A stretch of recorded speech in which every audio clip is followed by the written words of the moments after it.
These aren't just random horror stories.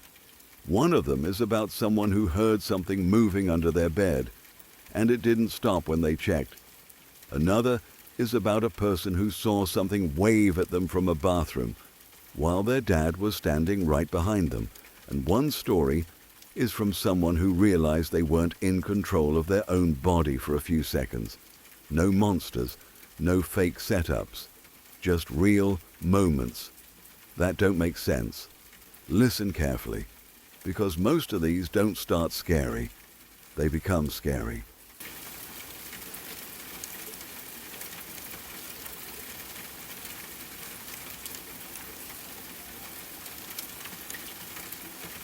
I started working as a bartender at this place that had a bit of a strange reputation among the staff. From my very first week, people kept giving me the same warning in a half-serious, half-joking tone. Don't ever close up alone. Whenever I asked why, they would either laugh it off or change the subject. No one ever gave me a clear answer.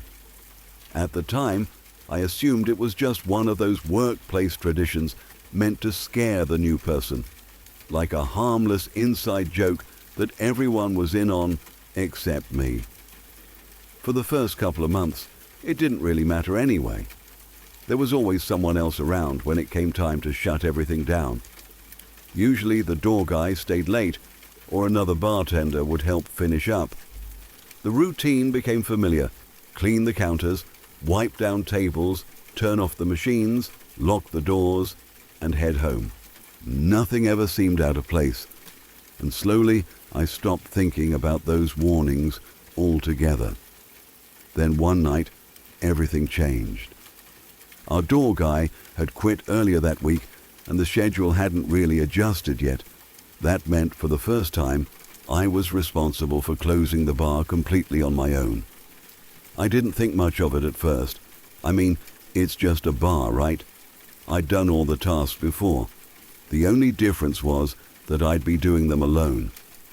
That night, business was slow, and by around 2 a.m., everyone had cleared out.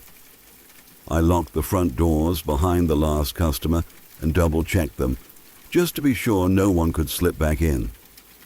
The place felt different once it was empty. It wasn't just quiet, it was the kind of silence that feels heavy, like the building itself is holding its breath. Still, I pushed that feeling aside and got to work. I went through my usual routine, taking my time. I wiped down the bar, cleaned the glasses, shut off the extra lights, and powered down the machines one by one. The jukebox was one of the last things I turned off. I remember clearly pressing the button and watching the screen go dark. After that, I shut down the gaming machines, including this old golf game that sat in the corner. Everything went quiet, just the way it should. Once I finished cleaning, I grabbed my bag, my phone, and my keys. I did one last quick check around the room to make sure everything was off. It all looked normal. So I headed toward the front door, ready to lock up and finally leave. That's when the music started. Out of nowhere, the jukebox came to life. At first, I froze. It wasn't just a faint noise or some glitch. It was full-on music, loud and clear, like someone had just turned it on and picked a song. I stared at it for a second, trying to make sense of what I was hearing. I knew for a fact I had turned it off. I walked over to it slowly, my heart already starting to beat a little faster. Maybe I hadn't shut it down properly. Maybe it had some kind of timer or malfunction. That's what I told myself as I pressed the power button again. The music stopped, and the machine went dark. I stood there for a moment, waiting to see if it would turn back on by itself. It didn't, so I shook it off, telling myself it was nothing. Machines glitch all the time, no big deal. I went back to the front, picked up my things again, and started heading for the door. Then it happened again. This time, it wasn't the jukebox. From across the room, The golf game machine suddenly started playing music. I turned slowly and stared at it, my stomach dropping. The sound echoed in the empty bar, louder than it had any right to be. Something about it felt wrong, not just unexpected, but completely out of place. I walked over to it, trying to stay calm, but I could feel the tension building in my chest. I kept telling myself there had to be a logical explanation. Maybe I'd forgotten to turn it off too. But when I got closer, I noticed something that made my skin crawl. The machine wasn't even plugged in. I just stood there for a second, staring at the cord hanging loose, not connected to anything. And yet the game was clearly making noise like it was fully powered. That's when the fear really hit me. It wasn't a slow, creeping feeling anymore. It was instant and overwhelming. My hands started to sweat, and I could feel my pulse in my ears. Every instinct in my body was telling me to get out of there. I didn't bother trying to figure it out. I didn't try to turn anything else off. I didn't even look around the room again. I just grabbed my keys and my phone and headed straight for the door, leaving everything else behind. As soon as I stepped outside, I felt a small sense of relief. The cool night air hit me, and for a moment it felt like I could breathe again. But I wasn't safe yet. The door. It was one of those old, heavy metal doors that never worked properly. It always stuck. And the only way to get it to close right was to kick it a little. I'd done it 100 times before without thinking, but that night, everything felt different. I turned back toward the door, knowing I had to lock it before I could leave. My hands were shaking as I reached for it. I pushed it closed and gave it the usual kick to get it to settle into place. Then I slid the lock. The second I heard the click, something slammed against the door from the inside. It wasn't subtle. It wasn't something you could explain away as the door shifting or settling. It was a hard, sudden impact, like someone or something had thrown itself against it right after I locked it. I didn't wait to see anything else. I ran straight to my car as fast as I could, my heart pounding so hard it felt like it might burst. I didn't look back. I didn't stop. I just got in, locked the doors, and drove away as quickly as I could. I didn't sleep that night. The next day, I went back to work, still shaken, but trying to act normal. Not long after I arrived, my boss called me into her office. She didn't look angry exactly, but she was clearly serious. She told me I had left the jukebox on all night. I immediately told her what had happened. Every detail. The jukebox turning on, the unplugged machine playing music, the door. She listened without interrupting, then said we should check the security cameras. We pulled up the footage from the night before. At first, everything looked normal.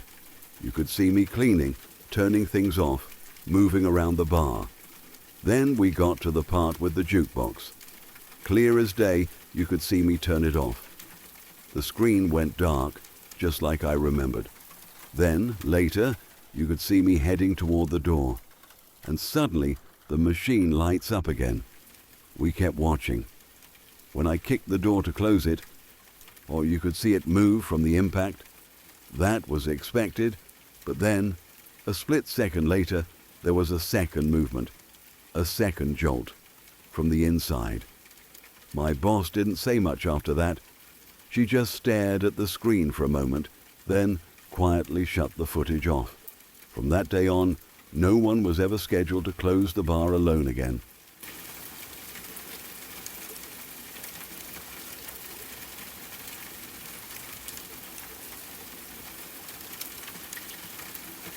I grew up hearing that my parents' first house together was strange, but when I was little, I didn't understand what that meant.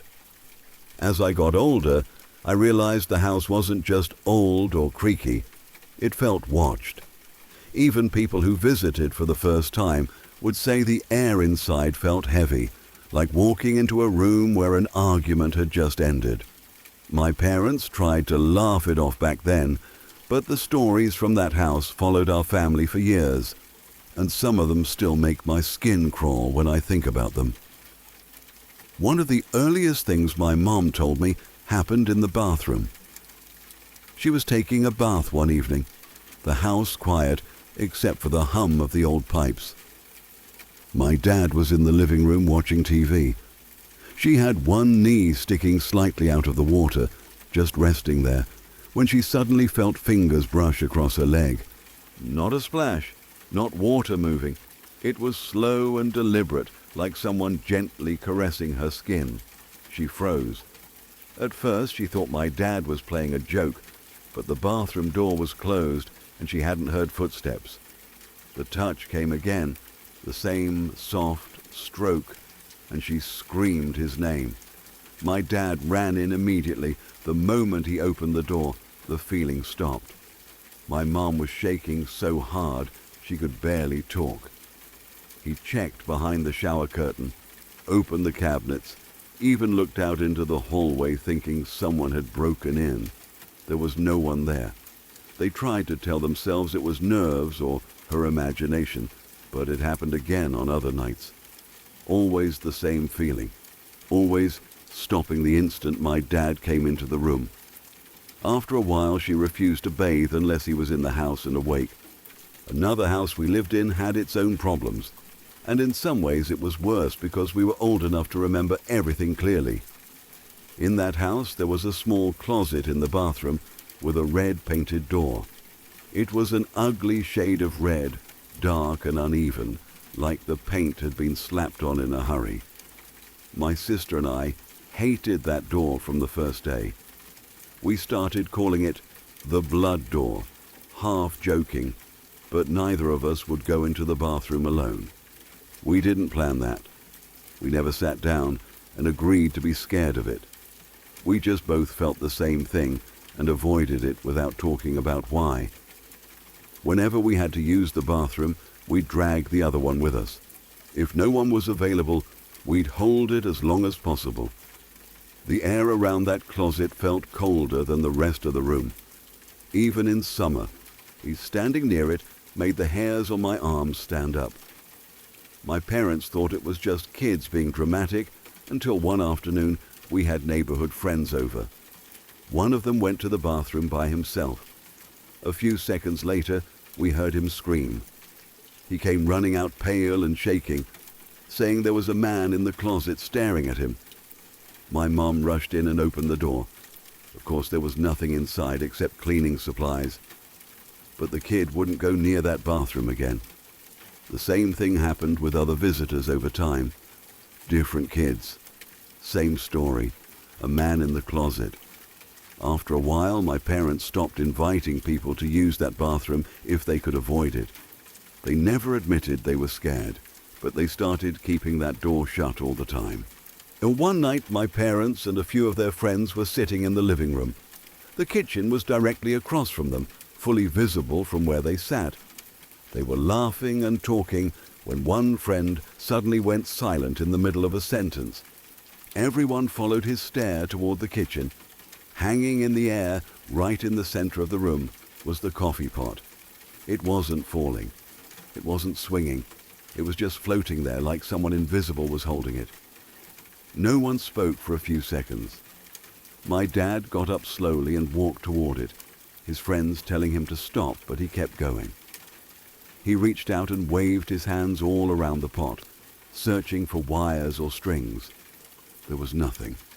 The pot stayed in place, perfectly still. Then, without warning, it dropped straight down and shattered on the tile. Oh, the sound snapped everyone out of their shock. My mom started crying. One of their friends refused to come back to the house after that night. The scariest part of that period, at least to my parents, involved my sister when she was 3 years old. I was a newborn at the time, so I only know this from their retelling, but they both swear every word is true. My sister was staying overnight with my grandparents while I was home with my mom and dad. Around midnight, They were woken by a horrible scraping noise along the outside wall of the house. They said it sounded like a massive truck dragging metal down the alley, grinding against the siding. The noise was so loud it rattled the windows. My dad jumped out of bed and ran outside, expecting to see a vehicle or some kind of accident. The alley was empty. No cars, no people. The night was completely still. He walked the length of the alley with a flashlight and found nothing that could have made that sound. Meanwhile, my mum sat inside holding me, too scared to move. The next morning, she went to pick up my sister. Before my mum could say anything, my grandmother looked shaken and told her that my sister had woken up around midnight screaming. She kept crying that someone was going to get Mom and Dad, that they were in danger. She was hysterical and wouldn't calm down for nearly an hour. My mom never mentioned the noise from the night before, so there was no way my grandparents could have connected the two events. Hearing that story made my mom feel sick. She said the timing was too exact to be a coincidence. As I got older, the strange experiences stopped being just stories from my parents. They started happening to me. I would wake up in the middle of the night and see figures standing in my bedroom. They weren't clear enough to describe faces, but I could tell they were shaped like people. Sometimes they stood in the corner, sometimes near the door. I'd pull the blanket over my head and squeeze my eyes shut until I fell back asleep. In the morning, I'd convince myself it was a dream, but the fear always felt too real. Lights in the house would switch on or off by themselves. I'd hear footsteps in the hallway when no one else was home. Once, when I was alone in the living room, I heard whispering right behind my ear. I spun around expecting to see someone standing there, but the room was empty.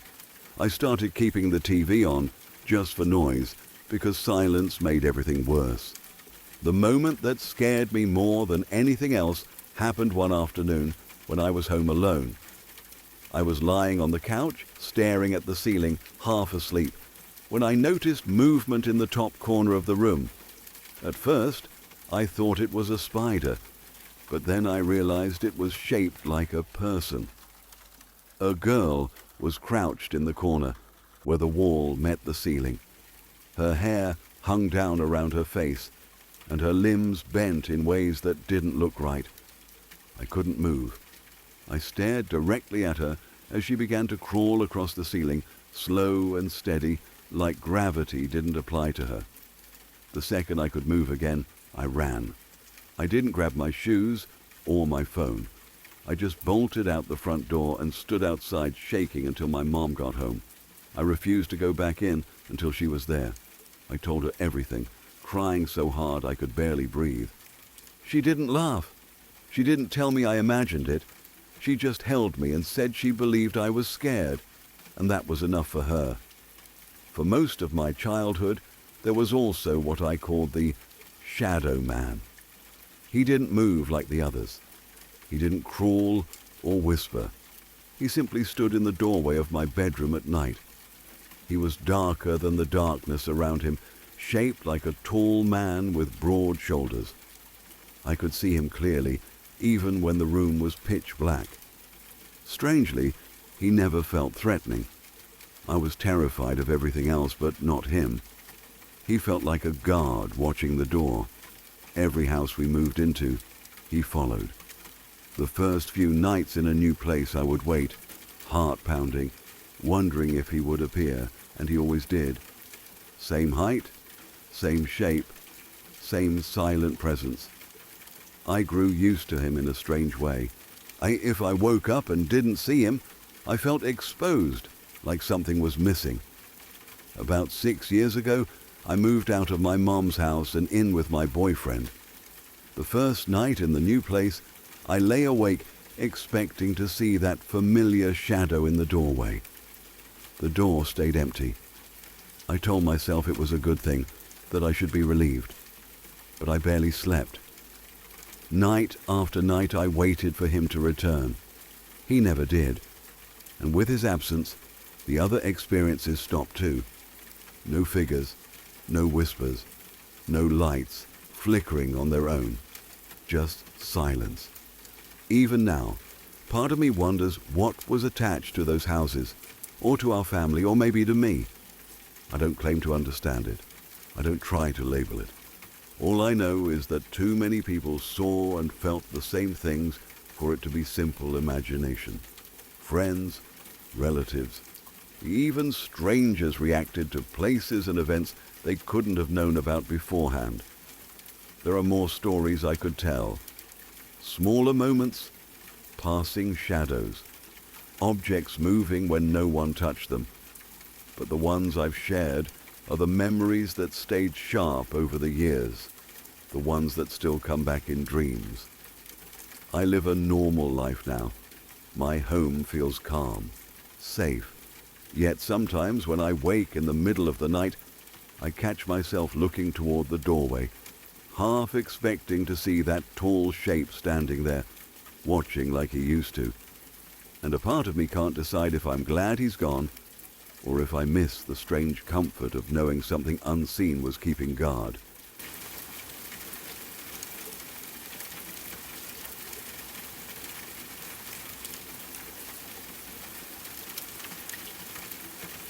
When my mom and dad first moved into their first house together, it was exciting for them. But it quickly became clear that the place held more than just memories of new beginnings. From the moment they stepped inside, there were little things that felt off, tiny sounds in empty rooms, shadows that seemed just slightly out of place, and a general sense that the house had its own personality, one that didn't always welcome new occupants. They would joke about it at first, laugh nervously at creaks and drafts, but soon the house proved that it had a deeper, stranger side. One of the earliest and most unsettling experiences happened in a closet in the main bedroom. My dad had been moving things around, trying to get the house organized. The closet looked normal at first glance, just another storage space for clothes and household supplies. But something caught his eye, a faint glimmer of light coming through a small, unusual hole in the back wall. Curious, he leaned closer.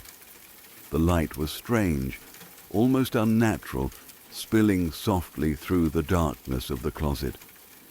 My dad's curiosity got the better of him, and he crouched down to peek inside. What he saw made him pause. Beyond the closet wall was an entirely separate, enclosed space. It was small, barely more than a few steps across, and completely empty except for a single chair positioned in the middle. The room smelled faintly of dust and something else he couldn't place, a lingering metallic scent that made his skin crawl. My dad, ever the practical one, decided to investigate. He opened the closet fully and stepped inside. The floor creaked under his weight, and the air felt heavier than it should have. On the floor, scattered as if left behind by someone long gone, were old newspapers.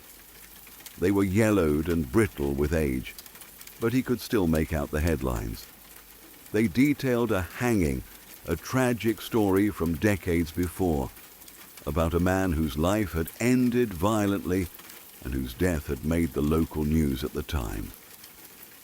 The air in the room felt charged, as though the weight of that past tragedy lingered in the corners, pressed into the walls, and seeped into the floorboards. On one side of the room stood a small dresser. It was unremarkable at first glance, but what made it unsettling was the stain on its surface.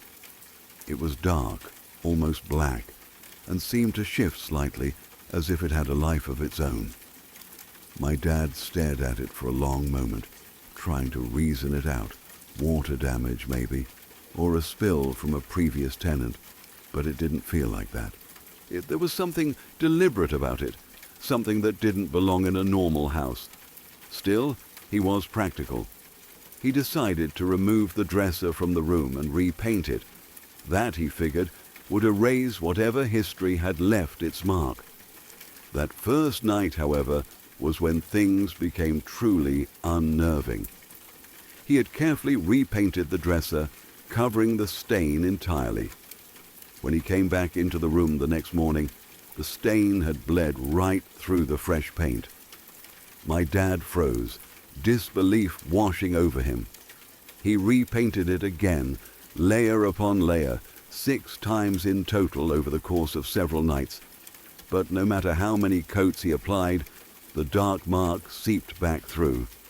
It was relentless, as though the stain wasn't just on the dresser but part of the room itself, anchored in some way that defied explanation.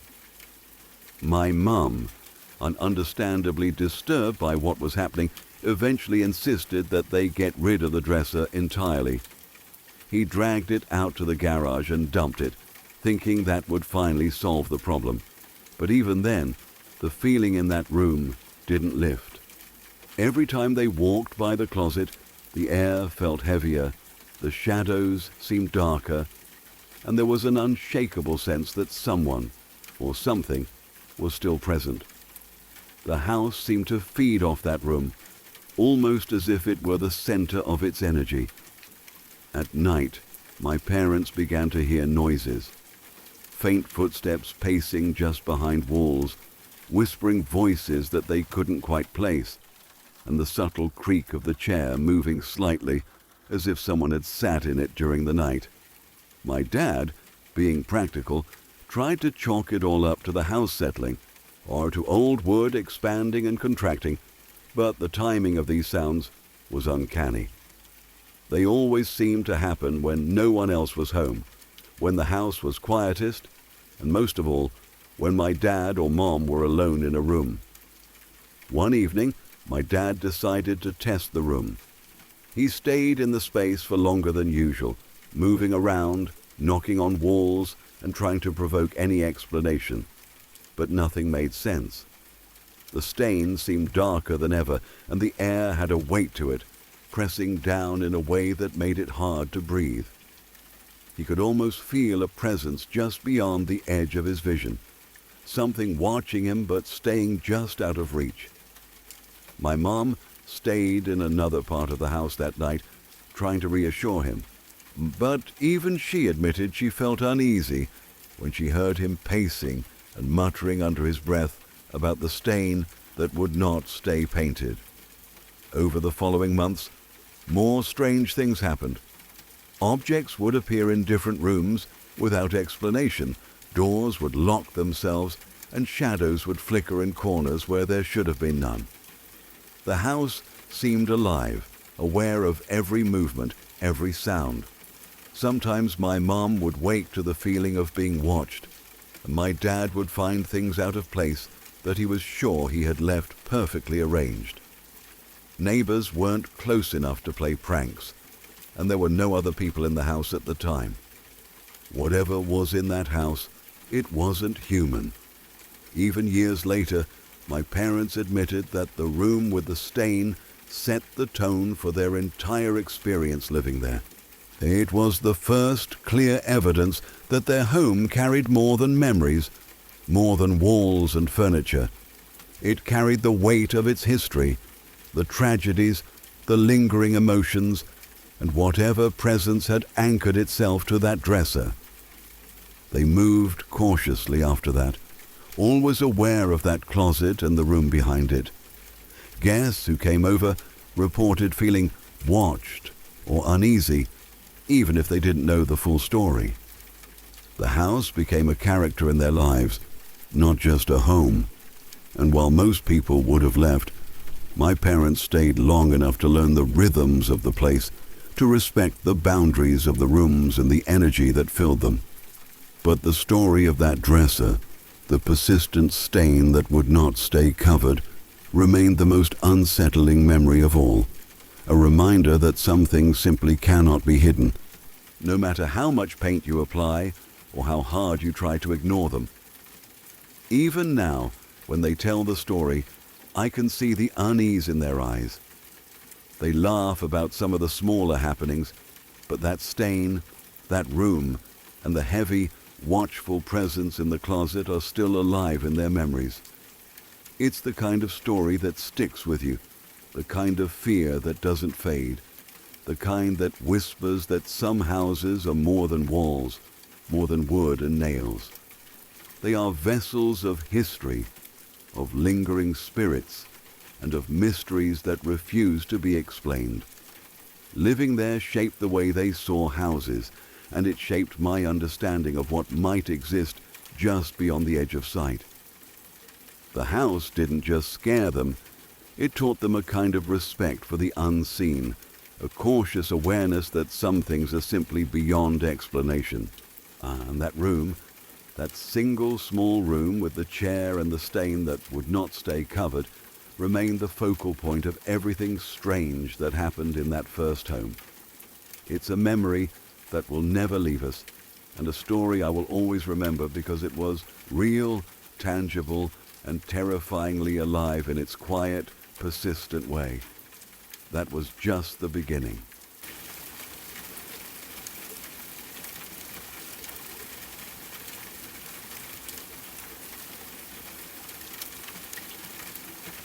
Losing Montana was the first time death felt real to me. Before that, loss was something abstract, something that happened to other families, other people. My grandparents were still alive. My world still felt intact. Then, in the span of a few weeks, everything shifted. Our dog, our constant companion, the heartbeat of our house, was suddenly sick. What started as small changes in his energy turned into vet visits, quiet conversations, and that heavy word no one wants to hear: cancer. Montana was only 7. A golden retriever in the truest sense of the breed, gentle, loyal, goofy in the way that made every bad day lighter. He followed us from room to room like a shadow that wagged. He had this way of resting his head on your knee and looking up at you like you were the most important person alive. When people say a dog is part of the family, it can sound like a cliché. With him it wasn't. He was stitched into the routine of our lives.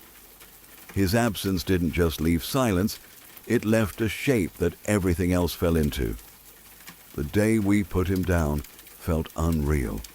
The clinic was too bright. Everyone was speaking too softly. I remember touching his fur and trying to memorize the feeling of it, like I could store it somewhere safe and never lose it. When it was over, the ride home was quiet in a way I'd never experienced before. No claws clicking on the floor when we opened the door. No excited greeting. Just a house that suddenly felt bigger and emptier. The next few days were heavy. Grief is strange when it's new. It sneaks up on you in ordinary moments. I'd reach for my plate at dinner and expect to see him sitting nearby. In waiting patiently for scraps, I'd hear a noise and think it was him getting up. My brain kept trying to place him back into a world that had already moved on without him. I didn't know how to handle that kind of loss yet. I carried it around like a weight in my chest, unsure what to do with it. 3 nights after he was gone, I went to bed exhausted from crying in private and pretending I was fine in public. Sleep came quickly, but it didn't feel deep.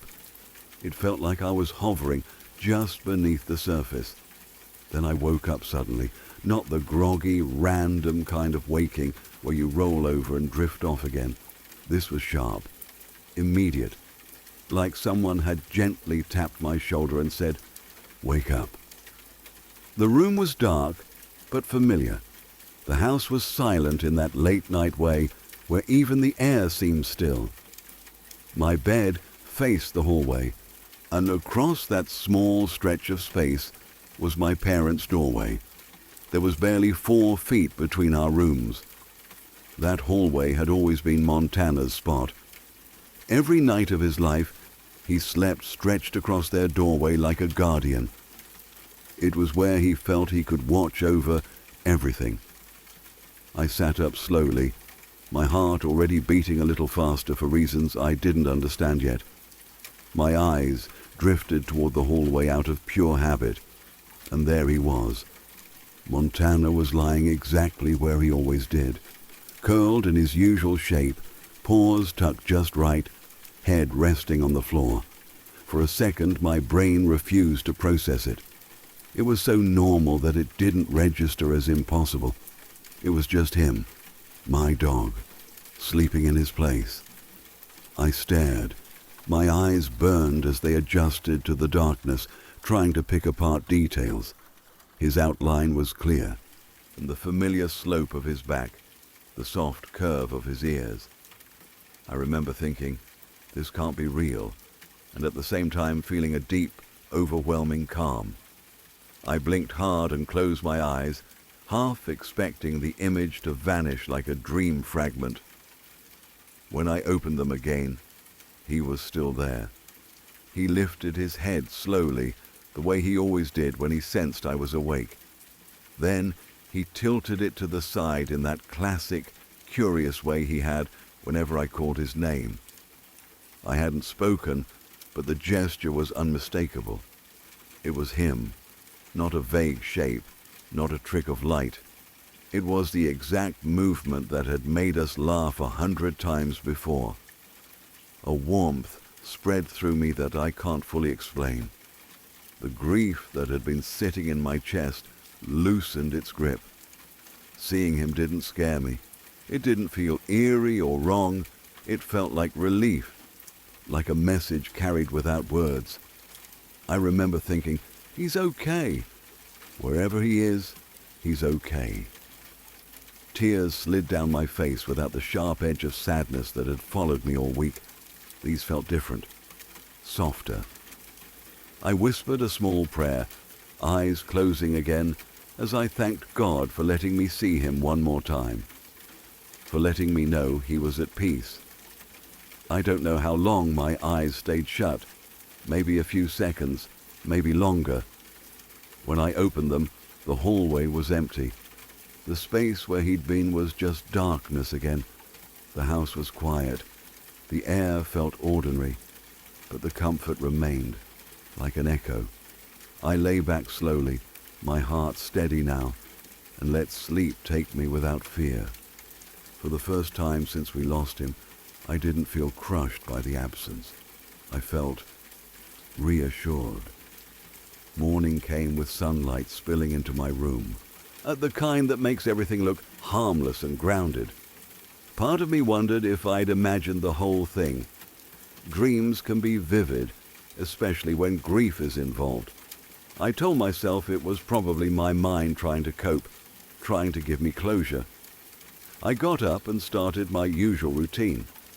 The day before, I'd vacuumed the house as part of my weekend chores. I remembered being oddly emotional while doing it, sucking up the last visible traces of his fur. It felt like erasing him in tiny, cruel increments. The floor had been spotless when I finished. As I stepped into the hallway that morning, something caught my eye. A single small tuft of golden hair lay right where I'd seen him the night before. It wasn't drifting or stuck to anything. It was just there, resting on the floor in that exact spot. I froze. The rational part of me tried to speak up. Maybe the vacuum missed a piece. Maybe it stuck to my sock and fell off. There are always explanations if you look hard enough. But standing there, staring at that tiny piece of him, all I felt was gratitude. It didn't matter whether it was coincidence or something more. It felt like a punctuation mark at the end of the experience.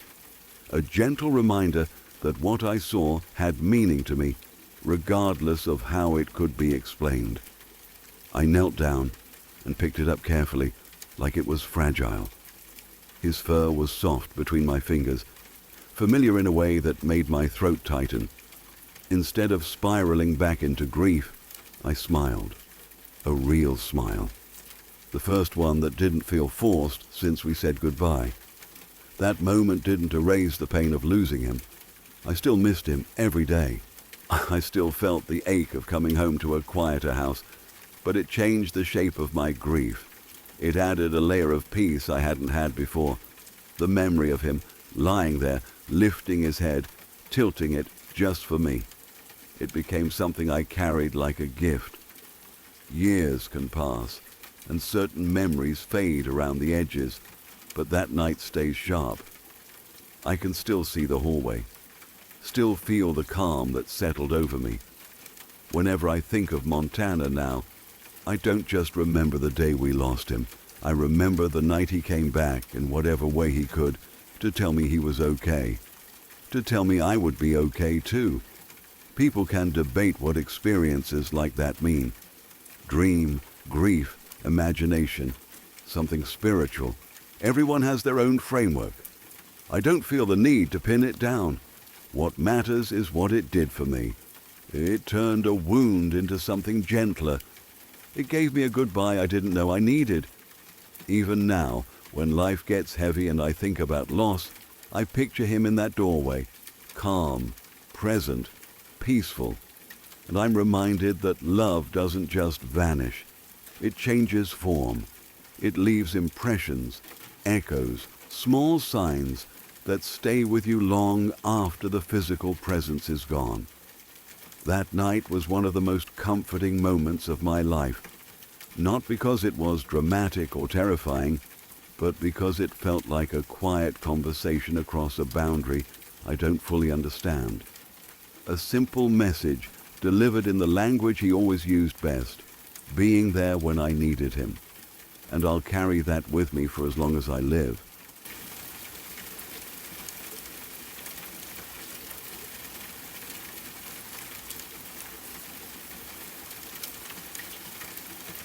The only experience I've ever had that I can't easily explain happened at a friend's house, a place that already carried a reputation among our group for being unsettling.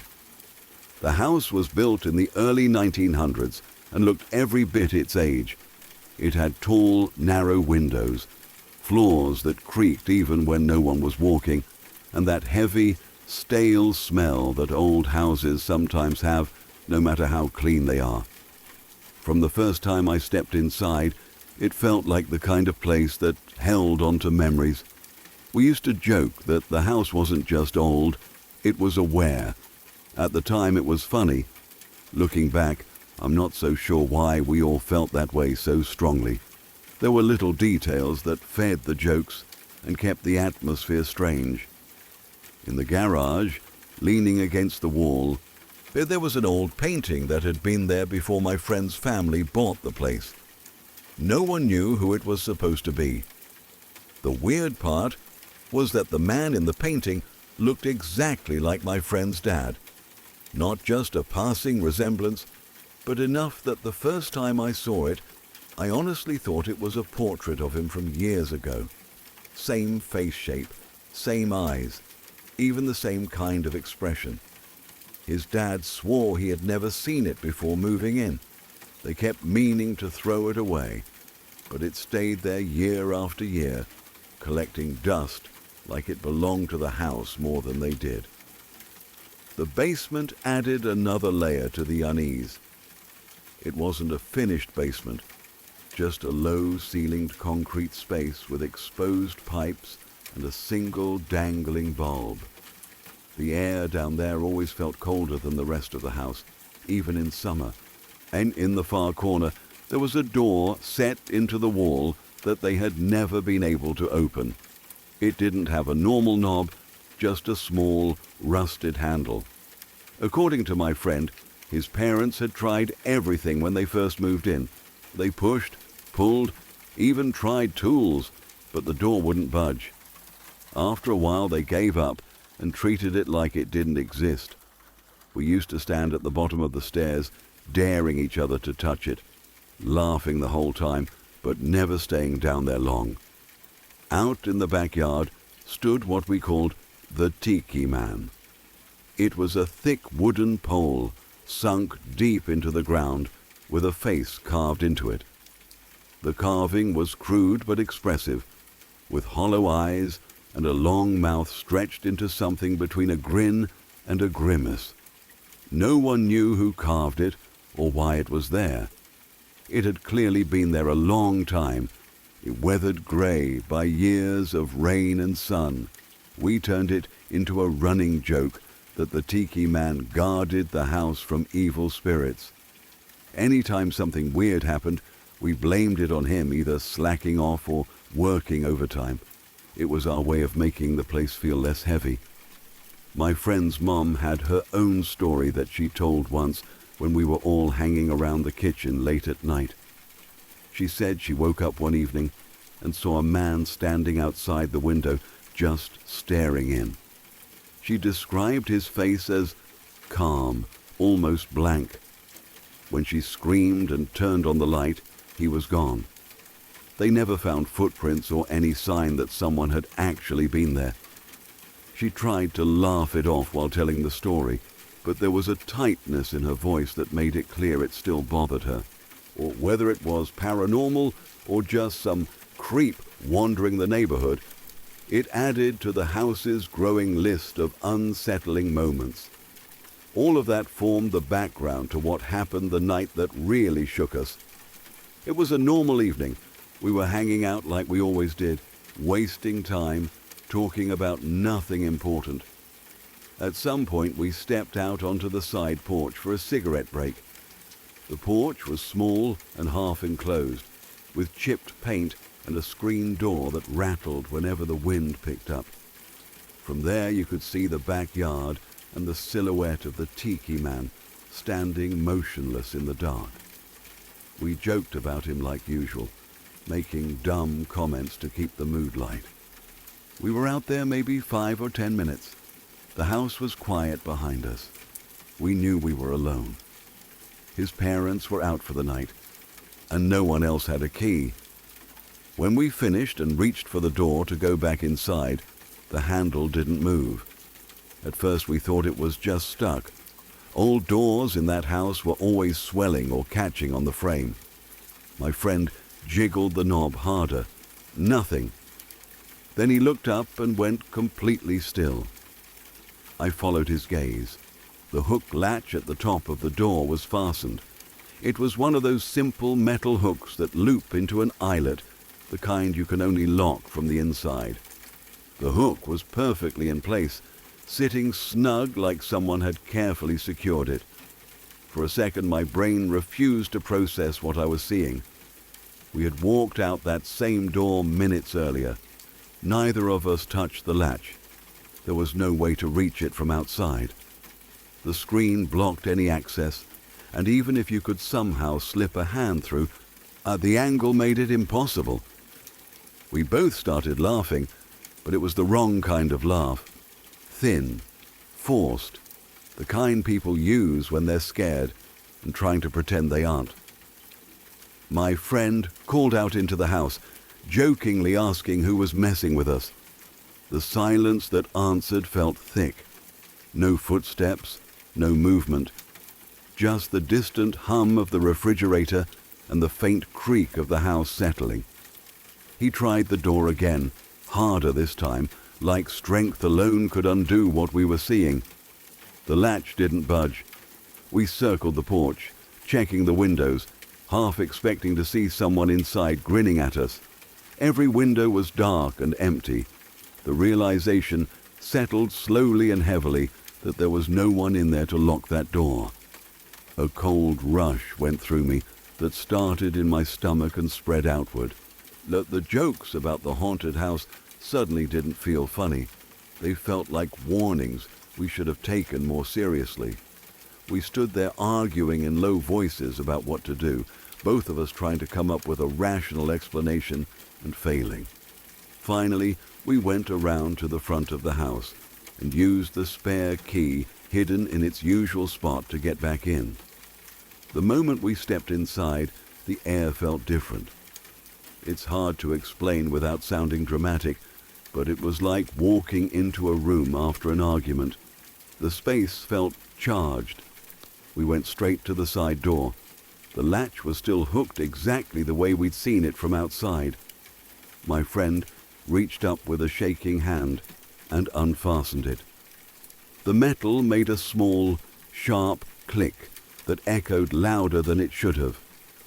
We searched the entire house, room by room, turning on lights, opening closets, even checking the basement despite how much we hated going down there. No one was there. Every door and window was locked. Nothing was out of place. If someone had been inside, they had vanished without a trace. We ended up sitting in the living room with all the lights on, talking in circles about what could have happened. Maybe the latch somehow fell into place on its own. Maybe we accidentally hit it without noticing. Every explanation sounded weak, even as we said it. Underneath the words was a shared understanding that we didn't believe any of them. That night cemented the house's reputation in our minds. It stopped being a fun, spooky joke and became something we respected in a quiet way.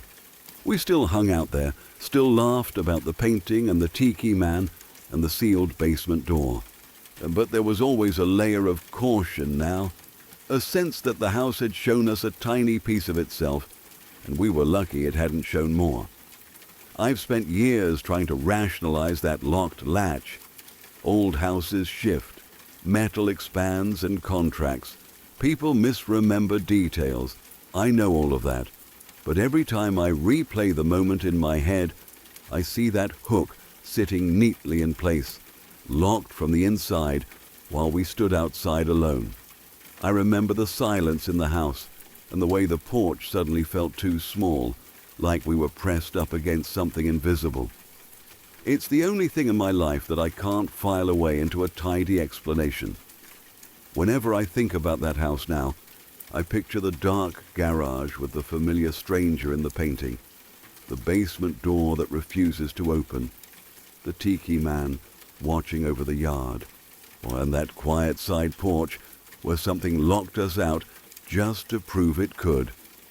Even remembering it years later gives me the same chill, the same feeling that for a brief moment we brushed up against something that noticed us right back.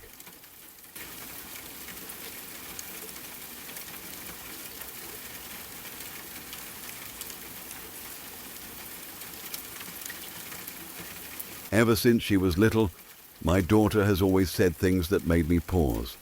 She would talk about seeing people who weren't there, explaining in her own quiet way that they were ghosts. At first, I didn't think much of it. I assumed they were family members she knew or had met at some point, perhaps people who had passed away that she remembered through stories, photos, or dreams. I didn't dismiss her, but I also didn't dwell on it. I listened when she wanted to talk, and I never shut her down or told her she was imagining things. That seemed important to me, giving her the space to speak freely without fear of judgment. She would describe these people in the most ordinary moments. Sometimes, while we were at the park, she would stop mid-step, her gaze focused on something I couldn't see, and point or smile, or telling me about the lady who lives here. I assumed it was an imaginary friend, something that kids create to fill the quiet corners of their world. But over time, I started to notice a pattern. She wasn't just making things up for fun or attention. There was a calmness to the way she described them, a reassurance in her voice that something was truly there, even if I couldn't see it.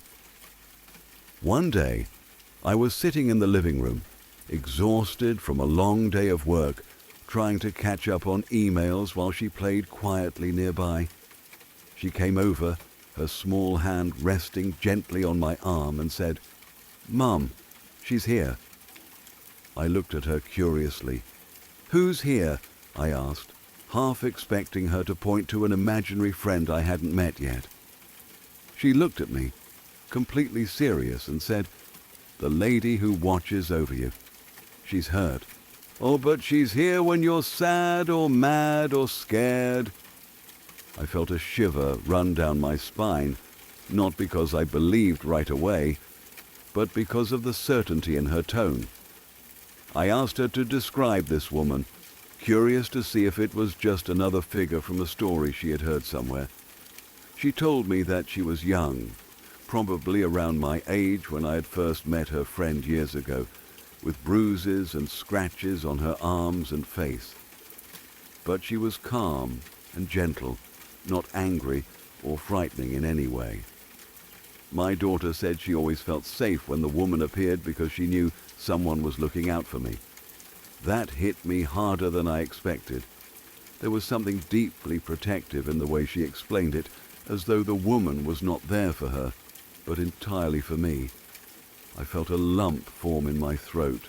Now, the way my daughter described her was eerily familiar. I asked her to tell me everything she remembered about the woman, what she looked like, how she carried herself, even the expression in her eyes. And piece by piece, she described one of my closest friends, someone who had died in a motorcycle accident years before I even had my daughter. It was precise, down to the small scar on her cheek, and the way she smiled, something that had been so distinctive that only I could recognize it immediately. I excused myself and went to my closet, my hands trembling slightly as I reached for a scrapbook I had kept since my teenage years. The book was heavy with photographs and memories, carefully preserved, pages full of people and moments that had shaped my life. And I opened it to a section I had almost forgotten about and gently handed it to my daughter, who sat cross-legged on the floor beside me. "Look," I said softly, "tell me if you see her here." Her little finger traced over the images, stopping suddenly on a picture of my friend. "That's her," she whispered, and I could see the certainty in her eyes, the same certainty she had spoken with earlier. My chest tightened. I could not explain this. My daughter had never met this friend. She had never seen a picture of her before. She couldn't have reached the shelf in my closet where the scrapbook had been stored. This wasn't just coincidence. I sank to the floor beside her, stunned. We sat together for a long time in silence, the room heavy with a sense of presence that I couldn't name. My daughter didn't speak, but I could feel her recognition, the same protective energy she had described earlier. I kept thinking back to the first time I had met this friend, years before my daughter was born. She had been vibrant, full of life, and her death had left a hole that I never truly healed from. And now somehow this connection had crossed time and circumstance, bridging the gap between the living and the departed in a way I couldn't rationally explain. Over the following days, I watched my daughter closely, noticing small things I had ignored before. She would smile at nothing, talking quietly to someone beside her, or sit still for minutes staring into corners of the room. I asked her occasionally about the woman, and she would simply say that she was there when I needed her, and that was enough. I didn't press further. Some things, I realized, don't need explanation to be real. They only need acknowledgement. Even now, I sometimes catch myself pausing when I hear her voice talking to someone invisible, and I can feel a strange comfort. It's as if my friend, who left this world too soon, is still looking out for me through the eyes of my daughter. The idea that she had chosen this method to communicate, that my daughter was able to see and recognize her without any prior knowledge, is both terrifying and beautiful. It reminds me that the world is bigger than what we can perceive, and that some connections transcend time, space, and even life itself. I will never forget that moment when my daughter pointed to the photo and said, "That's her." It was a small, simple act, yet it carried the weight of something inexplicable, something deeply moving. It reminded me that the people we love, the ones we lose, don't always disappear entirely. Sometimes they stay in ways we can't explain, guiding us, comforting us, and watching over us, often when we need it the most. This experience has changed the way I see the world and the things my daughter talks about. I no longer dismiss her when she says she sees someone. I listen, and I feel the weight of her words, knowing that there are forces connections and presences that I can't begin to fully understand. My daughter's innocence and clarity have given me a glimpse into something profound, a reminder that even after death, love, care, and protection can endure, reaching across generations and through the eyes of those who are still with us. And now, whenever I see her speaking softly to someone invisible, I don't feel fear.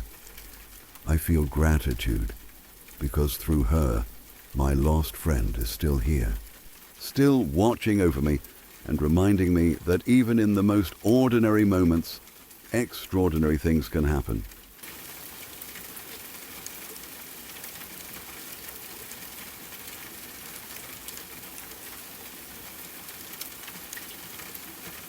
When I was younger, I used to spend a lot of nights outside by myself. It wasn't anything dramatic. I just liked the quiet. The world felt different after dark, like it belonged to me in a way it didn't during the day. I would wander around our yard pretending I was on some kind of adventure, talking to myself, kicking rocks, imagining I was exploring a strange planet. It was the kind of harmless, lonely fun you invent when you grow up far away from other people. We lived right off a highway, but you'd never know it from our yard. Our house sat back from the road, wrapped in trees and thick patches of forest. The nearest neighbors were so far away that if you screamed, no one would hear you. I didn't think about that much during the day, but at night, that fact sat heavy in my chest. The woods felt closer, the darkness felt alive. Every sound carried farther, and every shadow looked like it might peel itself off the ground and move. Even so, I liked going outside. I would stay under the glow of our porch light, pacing the familiar stretch of yard that felt safe. There was an invisible boundary I never crossed. It wasn't marked by a fence or a sign. It was just a feeling. Right past the line of trees by the road, something in me would lock up. I would step toward it and suddenly feel like I had walked to the edge of a cliff. My body would tense and my chest would tighten for no clear reason. At first I ignored it. I told myself it was just nerves, a kid being scared of the dark. But the feeling grew stronger over time. The closer I got to the driveway at night, the worse it became. My heartbeat would jump into my throat. My skin would prickle like I was being watched. I would stand there, frozen, staring into the dark stretch of gravel that led to the road, convinced something was waiting just beyond what I could see. The woods around the driveway always looked deeper than the rest of the forest. The trees leaned in close, their branches tangling overhead. When the wind moved through them, they whispered in a low, restless way that made my stomach twist. I started cutting my nighttime adventures shorter. I stayed closer to the house. I told myself it was because I was getting older and didn't need to play pretend outside anymore. But the truth was simpler. I didn't like the way the dark felt out there. One night, I pushed myself a little farther than usual. I don't know why. Maybe I was tired of feeling scared of my own yard. Maybe I wanted to prove that the invisible line didn't mean anything. I wandered down the slope toward the driveway, my shoes crunching softly on the gravel. The air felt colder there. Still, even the insects seemed quieter. I remember feeling that familiar dread creep up my spine. My body wanted me to stop. Every instinct screamed that I shouldn't go any farther, but I stood there anyway, breathing shallow, staring down the driveway. The road beyond was empty. A single street lamp across the highway cast a weak halo of light that barely reached our side. That's when I saw it. At first, I thought my eyes were playing tricks on me. Sitting in the middle of the driveway was a shape that didn't belong. A dark mass, low to the ground. It wasn't casting a shadow. It was the shadow. The street lamp's light should have touched it. I should have outlined it at least. but instead the light seemed to die when it reached that spot, like it was being swallowed. The shape was thick and rounded. The only comparison my mind could make was a loaf of meat, a heavy, dense lump, blacker than anything around it. It didn't look solid like a rock. It looked wet, gelatinous. The surface shimmered faintly, as if it were absorbing everything around it. I actually spoke out loud without thinking. I remember my voice sounding small and confused. What the hell? The moment the words left my mouth, the thing moved. It didn't jump. It didn't slide smoothly. It oozed. The front of it stretched forward, thinning like melting tar. Then the rest of the mass pulled after it. The movement was slow but purposeful, like a slug crossing pavement. There was no sound, no scrape of gravel, no wet slap, just silent motion. Every part of me locked up. I couldn't breathe. I couldn't think. My brain struggled to process what I was seeing because there was nothing in my experience that matched it. It wasn't an animal. It wasn't a shadow cast by something. It was a thing occupying space where nothing should be, and it was moving toward me. That was the moment fear took over completely. Not the playful fear of the dark, not the nervous unease I felt near the driveway. This was pure animal panic. My body reacted before my mind caught up. I turned and ran. I don't remember my feet hitting the ground. I don't remember the path back to the porch. I only remember the sensation of my heart pounding so hard it hurt, the air burning in my lungs, and the certainty that if I looked back, I would see it closer, right behind me, stretching itself across the yard in that silent, horrible crawl. I burst through the door and slammed it shut, fumbling with the lock even though I knew locks wouldn't stop something like that. My hands were shaking so badly I could barely turn the latch. When I finally did, I stumbled backward and pressed myself against the wall, staring through the small window in the door. The driveway looked empty. The street lamp glowed weakly across the road. The gravel lay still. No dark mass, no movement, nothing. If I had walked out there right then, I might have convinced myself it was all in my head, but I couldn't go back out. The thought alone made my stomach flip. I stayed inside the rest of the night, jumping at every sound, convinced that if I listened closely enough, I would hear something dragging itself across the porch. After that, I couldn't shake the feeling that something was wrong outside. The yard didn't feel like mine anymore. During the day it looked normal, but at night it felt contaminated. Like I had seen behind a curtain I wasn't meant to pull back. Then the cockroaches showed up. We had never had a problem with them before. Suddenly they were everywhere, in the kitchen, in the bathroom, skittering across counters when the lights came on. My young mind connected the two events instantly. I became convinced that whatever I saw in the driveway had brought them, that it had crawled out of the woods and left something behind. Every time I stepped near the door at night, the dread came roaring back. I imagined that black mass sitting just beyond the porch light, waiting for me to cross that invisible line again. The idea of being outside alone after dark felt impossible. My chest would tighten just thinking about it. I stopped going out entirely. If I had to take the trash out after sunset, I would beg someone to come with me. If no one would, I would stand in the doorway for minutes at a time, working up the nerve, scanning the driveway for any sign of movement. The darkness felt thick, full of hidden shapes. Nothing like that ever happened again. I never saw the meatloaf shape a second time, but the memory of it stayed sharp. Even years later, I could picture the way the light disappeared into it. The slow, deliberate ooze forward. The absolute certainty that I was looking at something that did not belong in the world I understood. I didn't step outside alone at night again until I moved away from that house. Even then, the first few times felt wrong. Every dark driveway reminded me of that stretch of gravel. Every shadow looked heavier than it should. I would catch myself staring too long, waiting for it to move. I still don't know what I saw.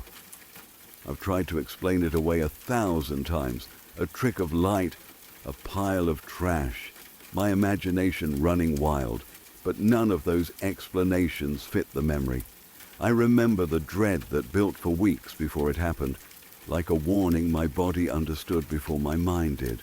I remember the way it moved. I remember how real it felt. The worst part isn't the image itself. It's the feeling that came with it, that sense that I had stepped too close to something I wasn't supposed to notice. That there are things in the dark that don't care whether you believe in them or not. Even now, when I'm outside late at night and everything is quiet, I sometimes feel that old tension creep back. I'll glance toward the edge of the light and half expect to see a patch of darkness that's too dark. A shape that doesn't reflect anything, sitting there patiently, waiting for me to recognize it again.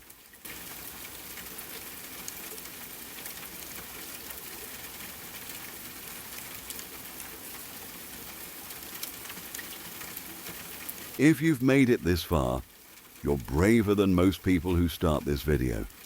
A lot of viewers actually stop somewhere around here, not because they're bored, but because something about these stories starts to feel too real. So if you're still here, comment, "I'm still here" below. I'm curious how many of you can actually make it to the end, because the last few stories are where things get really disturbing.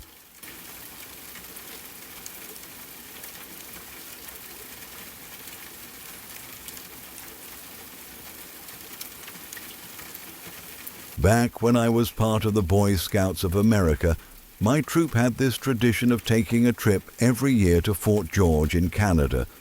It wasn't just a regular camping trip either. We would spend a few days there participating in historical reenactments based on battles from the War of 1812. For most of us, it was something we looked forward to all year. There was a mix of history, outdoor adventure, and just enough freedom to make it feel like a real break from normal life. The fort itself had a very distinct atmosphere. Even during the daytime, it felt like stepping into another era. The wooden buildings, the open grounds, the old cannons, it all gave off this quiet, heavy feeling, like the place still carried the weight of everything that had happened there. But at night, that feeling changed completely. Once the sun went down and everything got quiet, the place felt different. Not necessarily scary, but definitely more intense. Like the silence had a presence of its own. One of the things the staff organized every Saturday night was a ghost tour. It wasn't anything extreme, just a guided walk around the fort where they shared stories about strange experiences, unexplained sightings, and the history behind some of the darker events that had taken place there. I always made sure to go on those tours, not because I believed in ghosts. I've always been pretty skeptical about that kind of stuff, but because the stories were interesting, and honestly, it was better than just lying in a sleeping bag, staring at the ceiling of a tent. By the time this particular trip happened, I had already been on the ghost tour 3 or 4 times. I knew most of the stories, knew the route, and even knew roughly when the guide would pause for effect. So for me, it was more about the atmosphere than anything else. The cool night air, the dim lighting, the sound of footsteps on the ground, it all came together in a way that made the experience enjoyable, even if I didn't take it too seriously. That night, though, something felt slightly different from the start. There was a girl in our group who immediately stood out. She said she was psychic, not in a casual way, but in a very confident, almost dramatic way. She kept making comments about the energy of the place, about spirits she claimed to see, and about how certain areas felt stronger than others. The way she talked about it felt exaggerated, like she was trying a bit too hard to get people's attention.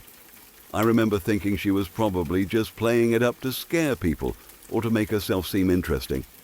Everyone has seen someone like that before, someone who leans into the situation a little too much. So I didn't take her seriously. If anything, I found it a bit annoying. The tour went on like it usually did. We walked from one part of the fort to another, stopping at different locations while the guide told stories. Some people in the group seemed genuinely interested. Others just went along with it for fun. The girl kept making occasional comments, pointing out spots where she said she could feel something. Each time, it sounded more like performance than anything real. Then, we got to one of the areas I always found the most interesting. It was a recessed section of the fort, kind of like a dip in the ground, or about 15 feet below the main level. From above, you could look down into it, but you couldn't just walk straight in without going around. According to the story, that's where an old ammunition shed used to be. The guide explained, like they always did, that during the time the fort was active, something had gone wrong there. The shed was likely filled with barrels of gunpowder, and at some point, it exploded. The blast killed around 9 or 10 soldiers instantly. It was one of the more tragic events connected to the fort, and because of that, it was one of the key stops on the tour. We were walking across the grounds, maybe about 10 feet away from the slope that led down into that area. The group was moving at a steady pace, following the guide as they continued talking. That's when it happened. The girl suddenly stopped, not in a casual way, like someone pausing to tie their shoe or check something. She froze completely. It was so abrupt that it immediately caught my attention, especially since I was near the back of the group. I walked a few steps past her before realizing she wasn't moving anymore.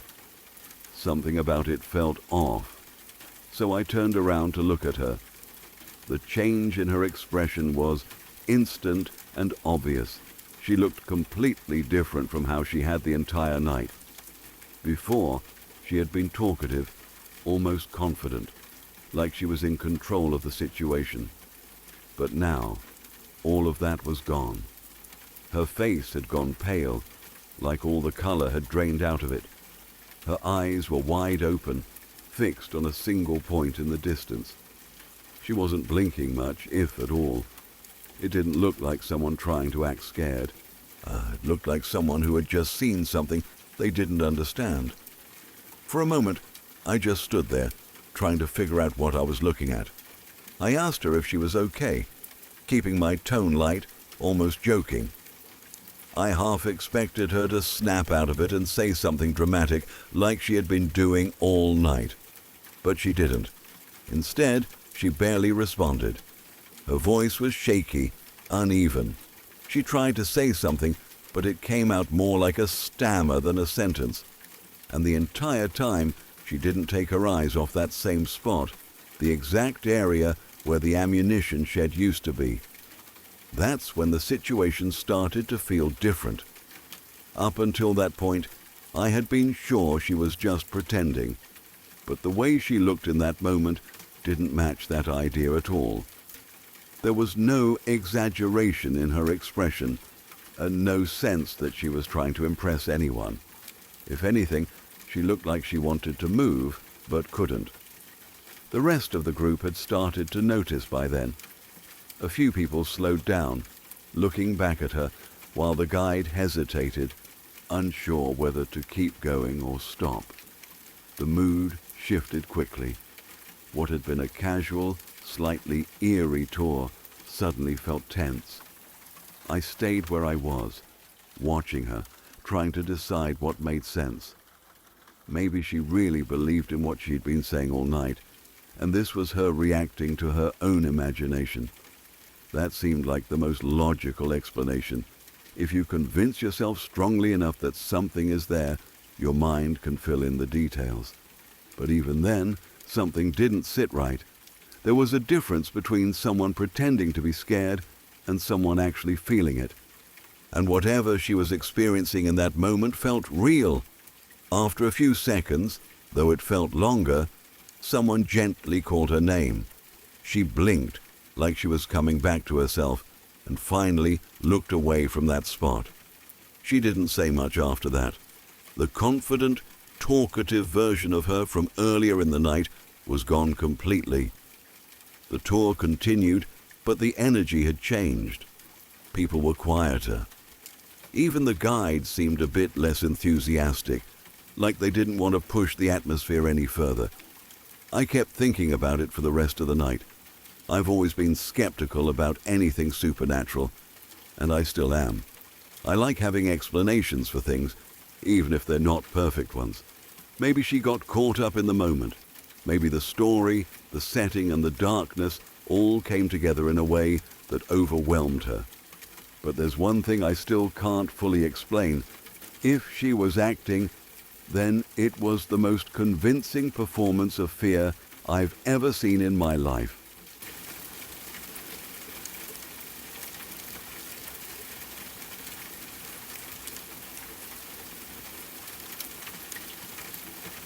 When I was younger, I remember one moment so clearly that it still feels strange every time I think about it. It happened on a completely normal day while I was in the kitchen doing something as ordinary as washing dishes. There was nothing unusual about the situation at all. The house was quiet, my parents were in the living room watching TV, and I was just going through a routine chore like I had done many times before. While I was standing at the sink, my mind started to wander, like it usually does when you're doing something repetitive. I began thinking about a little trick my dad had shown me some time before. It involved an egg. He had told me that if you held an egg in a certain way, you could squeeze it as hard as you wanted and it wouldn't break. I remember being amazed when he first showed me, because it didn't seem possible. Eggs are fragile, and the idea that you could apply pressure without cracking one felt almost like a magic trick. Standing there at the sink, I suddenly felt the urge to try it again for myself. It was one of those random thoughts that just pops into your head, and instead of ignoring it, I decided to act on it. I dried my hands quickly and walked over to the fridge. I opened it, reached inside, and carefully picked up an egg. I remember holding it gently at first, almost cautiously, as if I was already expecting it to break. Then I walked back to the sink, standing in the same spot where I'd been washing dishes just moments earlier. I adjusted the egg in my hand, trying to remember exactly how my dad had told me to hold it. I thought I had it right. I positioned my fingers around it and began to squeeze slowly at first, testing the pressure. For a brief moment, it seemed like it might actually work. Then suddenly, the egg cracked. It wasn't a slow crack either. It gave way quickly, collapsing under the pressure and spilling its contents into my hand. I remember the feeling of it, warm, slippery, and unexpected. It caught me off guard, and I instinctively loosened my grip. At that exact moment, something else happened. Out of the corner of my eye, I noticed movement. It was quick, just enough to catch my attention. My first reaction was confusion. I hadn't expected anything else to be happening around me, especially not in that quiet, ordinary moment. So I turned my head to look. What I saw didn't make sense. There was a washcloth falling. It wasn't just dropping from a shelf or slipping from somewhere obvious. It looked like it had come from the direction of the cabinet behind me, hitting it, and then falling down to the floor. The movement was clear and real, not something vague or imagined. I watched it as it dropped, as if my brain was trying to process what my eyes were seeing but couldn't quite catch up. I stood there for a second, still holding the broken egg, staring at the washcloth on the ground. My first instinct was to try and figure out how it could have happened. I looked toward the living room. Both of my parents were there, sitting on the couch, focused on the TV. They hadn't moved. They hadn't even reacted to anything. There was no sign that they had thrown anything, and even if they had tried, it wouldn't have made sense. The layout of the house made it impossible. From where they were sitting, there was no clear path to that cabinet. The angle didn't work, the distance didn't work, and I would have seen them move or throw something. I looked back at the kitchen, scanning the space. There was no one else in the house. No siblings running around. No one hiding. No one who could have caused it without me noticing. The cabinet itself was positioned in such a way that you couldn't even access its side from outside the kitchen. The only way to interact with it was to be exactly where I was standing, and yet somehow a washcloth had hit it and fallen. I remember feeling a mix of confusion and curiosity more than fear. It didn't feel threatening. It just didn't make sense. My mind kept trying to come up with an explanation, something logical that could connect what I had just seen, and then, for some reason, one idea settled in my mind. I thought that the washcloth had come from the egg. Even now, that sounds strange to say, but at the time, it felt like the only explanation that matched what I had experienced. The timing was too exact. The moment the egg broke, the washcloth appeared. It wasn't like I heard something before or after. It happened at the same time, like the two events were connected somehow. I picked up the washcloth and looked at it closely. There was nothing obviously unusual about it. It looked like any other washcloth we had in the house. But for some reason, I felt certain that it was the one that had come from that moment, from that exact event. It stuck in my mind in a very specific way, like it had been marked by what had happened. Later, I tried to explain it to my parents. They didn't believe me. They listened, but I could tell they thought I had misunderstood what I saw or imagined part of it. Maybe they thought the washcloth had been there already, and I just hadn't noticed it. Maybe they thought it had fallen from somewhere else, and I connected it to the egg by coincidence. But I knew what I had seen. It wasn't just a vague memory or a dream. It was something I had watched happen in real time, something that didn't fit with how things are supposed to work. For years after that, I remembered that specific washcloth. It sounds odd, but I could recognize it, not because it looked dramatically different, but because I associated it so strongly with that moment. Whenever I saw it among other cloths, I felt like I knew which one it was. It stayed with me through kindergarten, through elementary school, and even into the early part of middle school. It became one of those quiet memories that you don't talk about much, but you never really forget either. Then, at some point, something changed. I stopped thinking about it. There wasn't a clear moment where I decided to let it go. It just slowly faded from my daily thoughts. The memory didn't disappear completely, but it stopped being something I actively remembered all the time. And when I did think about it again later, I realized something else. I had never seen that washcloth again. It wasn't like it wore out or got thrown away in a way I noticed. It just wasn't there anymore.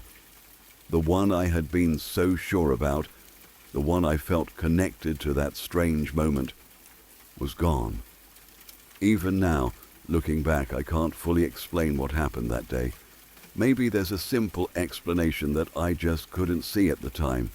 And maybe it was a coincidence that felt more meaningful than it actually was. Or maybe it was just one of those rare, unexplainable moments that don't fit neatly into logic. But the memory of it, the egg breaking, the sudden movement, the washcloth falling out of nowhere, has stayed clear in my mind. It's not something dramatic or terrifying, just something quiet, strange and impossible to fully understand.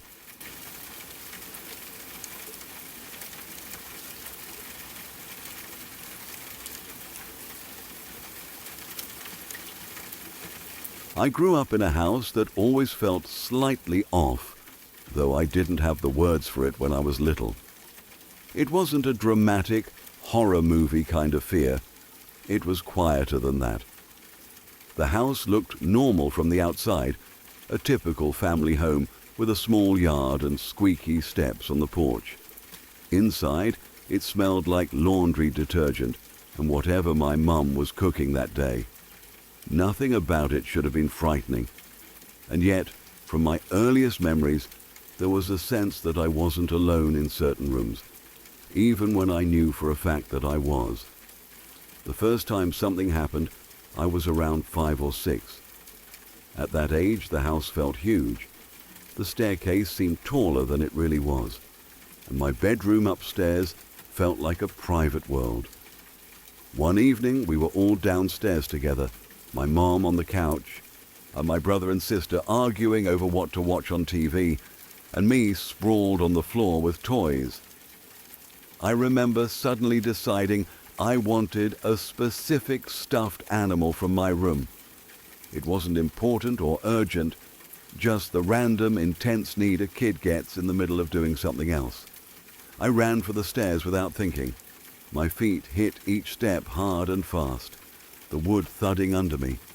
I remember the feeling of being out of breath but excited, like I was racing myself. At the top of the stairs, I turned left toward my room. The hallway dim, except for the light spilling up from downstairs. My bedroom door was slightly open. I pushed it the rest of the way and stepped inside. That's when I saw him. There was a little boy crouched beneath the side window, tucked into the corner like he was hiding or playing a game. He was about my size, maybe a little smaller. His knees were pulled close to his chest, his arms wrapped around his legs. He looked directly at me the second I noticed him, like he had been waiting for me to look. His face wasn't blurry or shadowed. It was clear. A child's face, pale and still, with eyes that didn't blink. The shock of it locked me in place. For a split second, I couldn't breathe. My brain tried to explain it away instantly. A friend? My brother playing a trick? But I knew it wasn't either of those. There was a certainty in my chest that this was not someone who belonged there. The air in the room felt heavier, like I had stepped into a different temperature. I remember the silence most of all. Even the TV noise from downstairs seemed to vanish. Then fear hit me all at once. I spun around and ran. I don't think my feet touched half the stairs on the way down. I burst into the living room babbling, trying to explain that there was a boy in my room. My mom laughed in that gentle way adults do when they think a kid has scared themselves with their imagination. She told me I probably saw my reflection in the window. The explanation was simple and comforting to her. To me, it felt completely wrong. I knew what my reflection looked like. I knew the difference between my own face and someone else's. What I saw wasn't a trick of light. It wasn't a shape that my mind filled in. It was a boy staring back at me with the same shock I felt seeing him. For years, I tried to convince myself my mum must have been right. Kids imagine things, that's what everyone says. But the memory never softened or faded the way imaginary memories usually do. It stayed sharp, frozen in place. I could still picture the exact angle of his head, the way his fingers curled around his knees, the feeling of being watched inside my own room. After that night, I avoided going upstairs alone for a while. I'd run up, grab what I needed, and run back down. Eventually, life settled back into normal routines. I didn't see him again as a child, but the house never felt empty to me. Even when nothing was happening, there was a low hum of unease that I couldn't shake. It wasn't constant terror. It was more like being aware of someone standing just outside your line of sight. The second experience happened years later when I was around 12. By then, I had almost convinced myself that childhood memory was just that. A childhood memory twisted by fear. I slept in the same room without thinking about it most nights. The house felt smaller as I grew older, more ordinary. That illusion broke one morning before sunrise. I woke up in that strange half state where your body is tired but your mind is alert. The room was dark blue with early morning light leaking around the curtains. I remember trying to drift back to sleep, staring at the ceiling and listening to the quiet of the house. Then, without warning, a wave of panic rolled through me. It didn't build gradually. It hit like a switch flipping. My heart started pounding so hard I could feel it in my throat. My chest tightened. I tried to roll onto my side and realized I couldn't move. Every muscle felt pinned down. My body was heavy, impossibly heavy, like gravity had increased just for me. I know now that sleep paralysis can feel exactly like that. At the time I had no name for it. All I knew was that I was trapped inside my own body and something was wrong. The air felt thick. I could hear my breathing, shallow and fast, but I couldn't force my arms or legs to respond. I tried to call out and no sound came. That's when I felt the hand. It wrapped around my right ankle with deliberate pressure. Not a brush, not a twitch, a grip. I felt each finger separately, the coolness of the touch, the way the thumb pressed against the inside of my ankle. It was unmistakably a small hand, a child's hand. The panic exploded into pure terror. Every instinct screamed at me to kick, to pull away, to do something. I couldn't. The hand held me there for a second that felt stretched into eternity. I was aware of nothing else. Not the room, and not my bed, not my own body. Just that grip anchoring me in place. Then it let go. The moment it released me, the paralysis vanished. It was like a cord snapped. I jerked upright and scrambled backward, falling out of bed in my rush to get away from the spot where my ankle had been. I was crying before I even understood I was crying. My whole body shook. I turned on every light in the room and stared at the empty space, expecting to see someone crouched there. There was nothing. The door was closed. The window was locked. The room looked exactly the same as it always did. But the feeling lingered, crawling under my skin. I sat with my back against the wall until the sun came up, too afraid to sleep again. As I got older, the direct encounters stopped. No more figures in the room. No more hands in the dark. But the sensation of being watched never left that house. It became part of the background, like a faint noise you only notice when you focus on it. I'd be walking down the hallway and suddenly feel eyes on me. When I turned around, my gaze always dropped lower than expected, as if I was looking for someone shorter than me, a little boy. That detail disturbed me more than anything. It wasn't a conscious choice. My eyes just went there automatically, searching the space behind me at a child's height. Even when I told myself I was being ridiculous, the habit stayed. It felt less like imagination and more like memory guiding my body. I never saw him again the way I did that first night. Sometimes I wonder if growing up pushed whatever connection existed out of reach. Maybe children notice things adults train themselves to ignore. Or maybe the house simply quieted as time passed. Families change a space by living in it. Sounds, laughter, arguments, routines. They layer over whatever came before. But when I think back to that house, the strongest image isn't the furniture or the paint colors or the way sunlight came through the windows. It's the feeling of sharing space with someone unseen, not hostile, not kind, just present. A small, silent witness tucked into the corners. I don't claim to understand what it was. I've read all the explanations: imagination, sleep paralysis, childhood fear shaping memory. I accept that those could be true. The mind is powerful.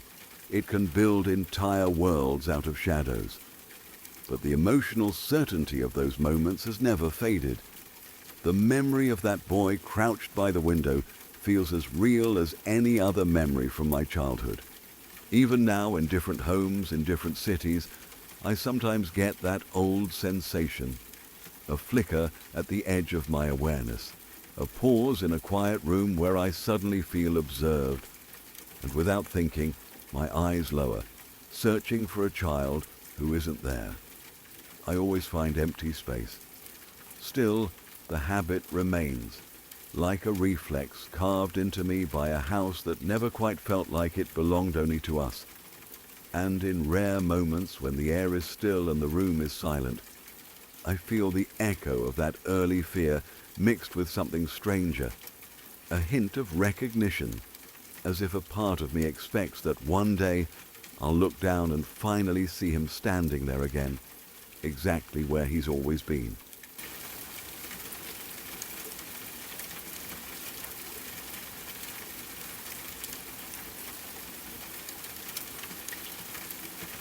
A few years ago, a friend of mine and I took a long trip with our girlfriends to visit some people we hadn't seen in years. We drove out to Sandusky, Ohio, and ended up staying there for almost a full month. At first, it felt like a vacation that would never end.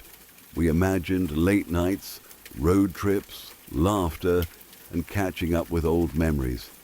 But reality settled in pretty quickly. Our friends had jobs and routines, and while they were gone during the day, we were left with a lot of empty time.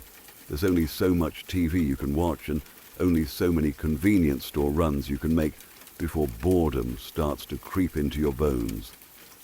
After a couple of weeks, boredom became the main theme of our days. We would wander around town, sit around talking about nothing, and try to find ways to entertain ourselves. One night, pretty late, when the air was warm and thick and nobody wanted to sleep yet, someone suggested we go explore one of the old graveyards nearby. Apparently it was huge and very old, the kind of place with statues, giant headstones, and crumbling monuments. It sounded like the perfect mix of creepy and interesting, and when you're bored enough, creepy starts to sound fun. We drove there close to midnight. The roads were quiet, and the town felt half asleep. When we pulled up, the gates were closed, but not locked in a way that stopped people from slipping through. We parked a little distance away and walked in, half joking with each other and half nervous. The graveyard stretched farther than I expected. Even in the dark, you could tell it was massive. The moonlight barely reached between the tall trees, and the shadows seemed to swallow whole sections of the grounds. At first, we all stayed together, talking loudly to hide the tension. But after a while, people naturally drifted into smaller groups. My friend and I started wandering on our own path, drawn toward the older section where the headstones were taller and more detailed. Some of them looked like miniature buildings. There were stone angels with worn faces, obelisks leaning slightly to one side, and statues covered in moss. Everything looked ancient, like it had been frozen in time and forgotten. That was when we noticed the cat. It appeared out of nowhere, slipping between the graves without making a sound. At first it startled me because I thought it was something else moving in the shadows. But then it walked right up to us and rubbed against my friend's leg like it had known him forever. It wore a collar, so it clearly belonged to someone. There was a small building on the property that looked like a caretaker's house or storage shed, so we assumed it lived there. The cat was incredibly friendly, almost too friendly. It followed us closely, weaving between our feet, purring loudly enough to hear in the quiet night. We laughed and welcomed the company. Having the cat around made the place feel less threatening. It was like a living reminder that this was still part of the real world and not some horror movie set. We kept walking, and the cat stayed glued to us. Every time we stopped, it stopped. Every time we moved, it trotted right behind. Eventually, we wandered toward a far corner of the graveyard where things started to feel different. The graves were spaced farther apart there. The grass was rougher, less maintained. It felt like a forgotten edge of the property, a place people didn't visit often. That's when we saw the grave. It sat alone, separated from the rest, like it had been pushed aside. The stone was worn down so badly that we couldn't read anything on it from where we stood. No flowers, no decorations, no signs that anyone had visited in years. Something about it made us slow down without even speaking. The air felt heavier around it. I know that sounds dramatic, but that's the only way I can describe it. We walked closer, curious but cautious. The cat, which had been happily trotting beside us the whole time, suddenly froze. Its body stiffened, and its ears flattened against its head. The friendly animal we'd been petting seconds earlier was gone. In its place was something tense and wild. Before we could react, it launched itself at my friend. It latched onto his leg, claws digging in, teeth snapping. He yelled and tried to shake it off while I stood there in shock for a split second, unable to understand what was happening. When he finally kicked free, I thought it was a weird fluke. I even laughed nervously and reached down, thinking I could calm it. The moment I moved toward it, the cat turned on me with the same fury.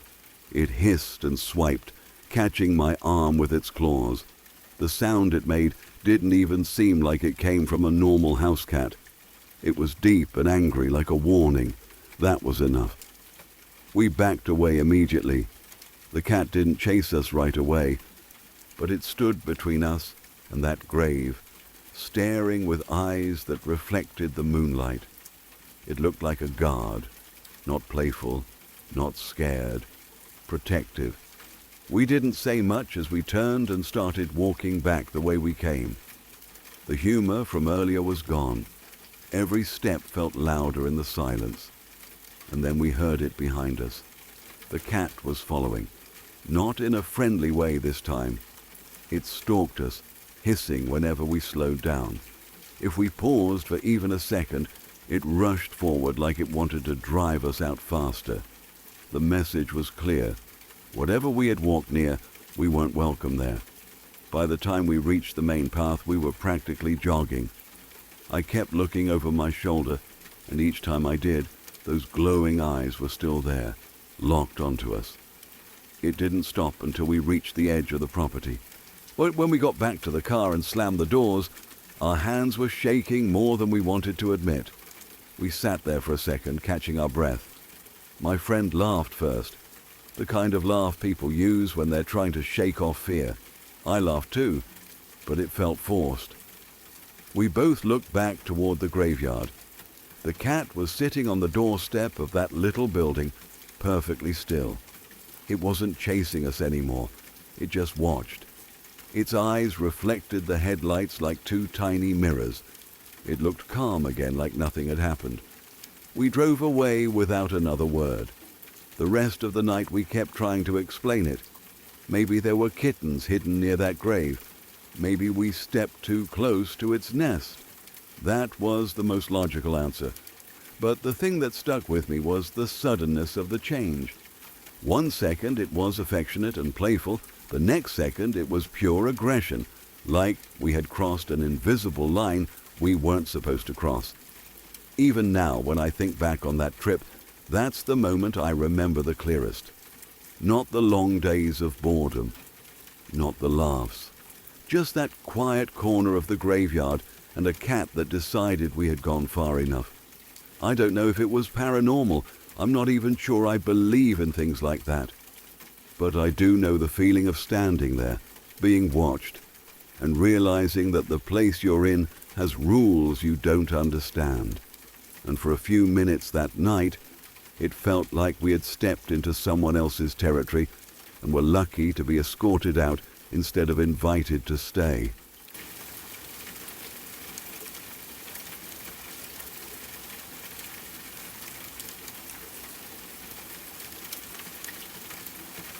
I spend a few months every year camping completely alone. Sometimes it's only 6 weeks. Sometimes it stretches close to 3 months. It's something I plan obsessively. I don't just drive until I see trees and pitch a tent.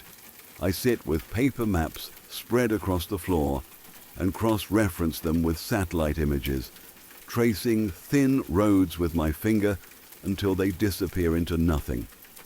I look for the end of access. No towns, no resorts, no trails with little icons marking scenic overlooks. I want places where the map looks unfinished, like the cartographer gave up and left the rest blank. Those are the spots I aim for. I like the kind of isolation where you can scream into the trees and there's no echo of civilization coming back. I fish naked if I feel like it. I shoot at cans while drunk. I sing badly and loudly and don't worry about who might hear. Regular campsites don't work for that kind of freedom. They come with rules, neighbors, and polite distance. I want the opposite. I want the feeling that for a little while, the world has shrunk to a fire, a patch of dirt, and whatever might be watching from the dark. About 4 years ago, I found one of the best sights I'd ever seen. It took nearly a full day of driving and then a slow crawl down what barely qualified as a road. By the time I got there, the truck was coated in dust and pine needles, and my phone had been useless for hours. The site sat on a rocky outcrop overlooking a stretch of water so still it looked fake. The trees behind me were thick enough to swallow sound. Even during the day, it felt sealed off from everything. I settled in fast. Tent up, or fire ring built, gear stacked in its usual neat piles.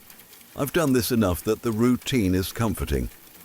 By the time the sun went down, I had a small fire going and a book open in my lap. The air had that crisp nighttime edge that makes the fire feel like the center of the universe. Every sound outside its glow seemed distant and unimportant. The lake barely moved. Insects hummed. It was the kind of quiet that presses gently against your ears. That's when I heard it. The sound didn't belong there. It was sharp and violent, like a flag being whipped in a thunderstorm, but drier, more brittle. It crackled through the air in a way that made my skin tighten before my brain caught up. I looked up from the page, expecting maybe a branch snapping or a sudden gust tearing through the trees. Instead, something dropped out of the darkness and hit the rocks about 20 feet away. For a moment, my mind refused to label what I was seeing. It was black, not just dark-colored, but a kind of flat, light-swallowing black that made the firelight slide off it. The shape was wrong in a way that made my eyes keep trying to adjust. It crouched low, folded in on itself, and then the details snapped into focus one by one. Antennae, long and angled, a segmented body, a leg bent in a sharp curve that looked mechanical, like it had too many joints. It looked like a grasshopper the size of a man. Even now, remembering it, I feel that same internal resistance, that instinct to laugh it off before the memory finishes forming. Standing there, I went through the same cycle at high speed. This is a shadow. This is a trick of the firelight. You're drunk. You're imagining it. Each excuse rose up and collapsed as quickly as it formed. I wasn't that drunk. The fire was steady, and the thing was still there, breathing in a slow, deliberate rhythm. I stared at it for what felt like a full minute. My brain kept trying to reduce it to something normal. a tarp caught on branches, a weird sculpture someone abandoned, a bear twisted into a strange posture. None of those explanations survived more than a second. The antennae twitched. One leg shifted, scraping lightly against the rock with a dry, insect sound that cut straight through me. I remember thinking, very clearly, this should not exist. The creature pivoted slightly toward the water. The movement was smooth and effortless, like it weighed nothing. Then it leaped. It didn't scramble or run. It launched. Its wings spread with that same cracking thunder sound, and for an instant it blocked the stars behind it. In the air, it looked even larger, the proportions stretching into something unreal. It sailed behind a rocky cliff across the inlet and vanished, the noise echoing once and then dying completely. The silence that followed was worse than the sound. I realized I was holding my breath. My hands were shaking. I reached for my rifle without taking my eyes off the cliff, moving slowly like any sudden motion might bring it back. The metal felt reassuringly normal in my grip, solid, familiar. I chambered around and sat there, staring into the darkness where it had disappeared, waiting for another crack of wings. Nothing came. The fire popped softly. The lake returned to its glassy stillness. Insects resumed their steady chorus as if nothing had interrupted them. The world stitched itself back together, but I couldn't relax into it. Every shadow now felt occupied. Every flicker of movement at the edge of the firelight made my heart kick. I stayed awake the rest of the night with the rifle across my lap. My book lay forgotten in the dirt. I replayed what I'd seen over and over, trying to sand down the impossible edges. Maybe it was a bird, a huge owl landing awkwardly. Maybe a piece of black plastic tangled around it, distorting its shape. Maybe the firelight stretched everything into something monstrous. Each explanation sounded thin, even inside my own head. I know what I saw, and it wasn't any of those things. The next morning, the site looked normal again. Sunlight poured over the rocks. The place where it landed showed no obvious marks. I walked over there carefully, half expecting to find some evidence that would settle the argument in my head. There was nothing. No feathers. No tracks I could identify. Just stone warmed by the rising sun. I told myself that daylight makes everything rational. Night invents monsters. I brewed coffee, forced myself to follow my routine, and tried to let the rhythm of the day smooth it out. I fished. I cleaned gear. I wandered the tree line with the rifle slung over my shoulder, scanning automatically. The forest looked like any forest. Birds moved through the branches. Wind stirred the leaves. If something impossible lived there, it hid perfectly. I stayed at that site another week. Every night after that, I kept the gun within arm's reach. I built the fire a little bigger than usual. I sat with my back to a rock so nothing could approach from behind. I listened harder than I ever had in the woods.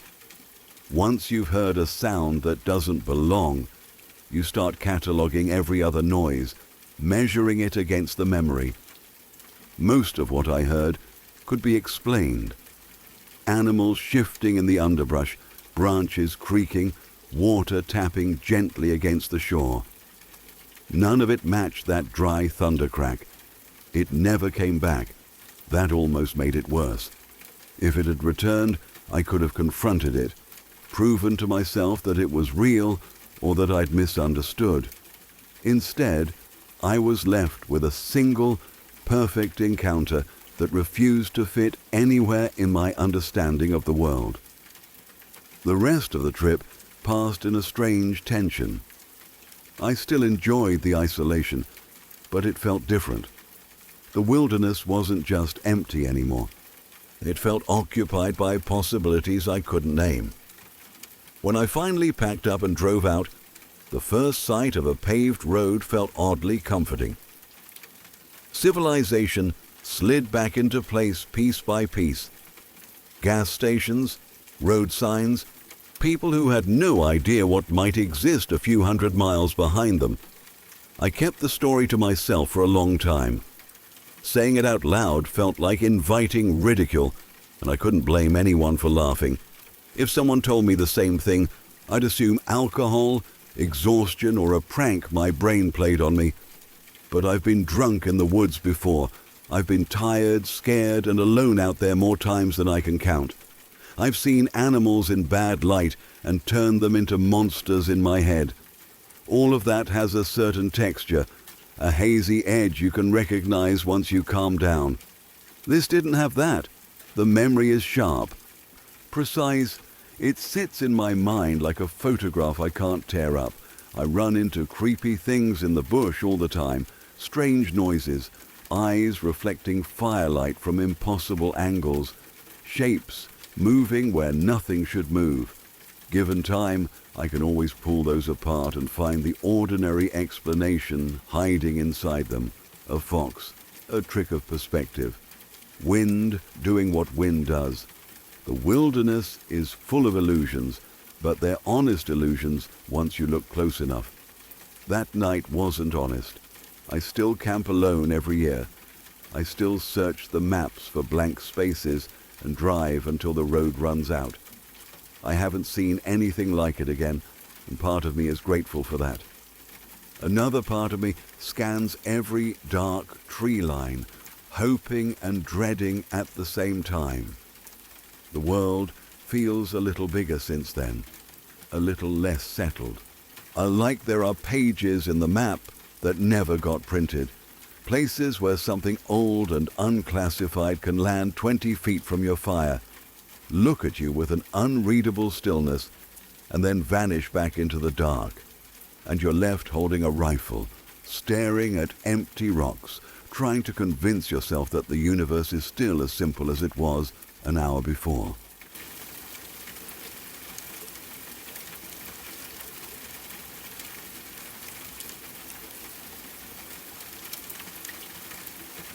Back in my senior year of high school, we were all just coasting toward graduation.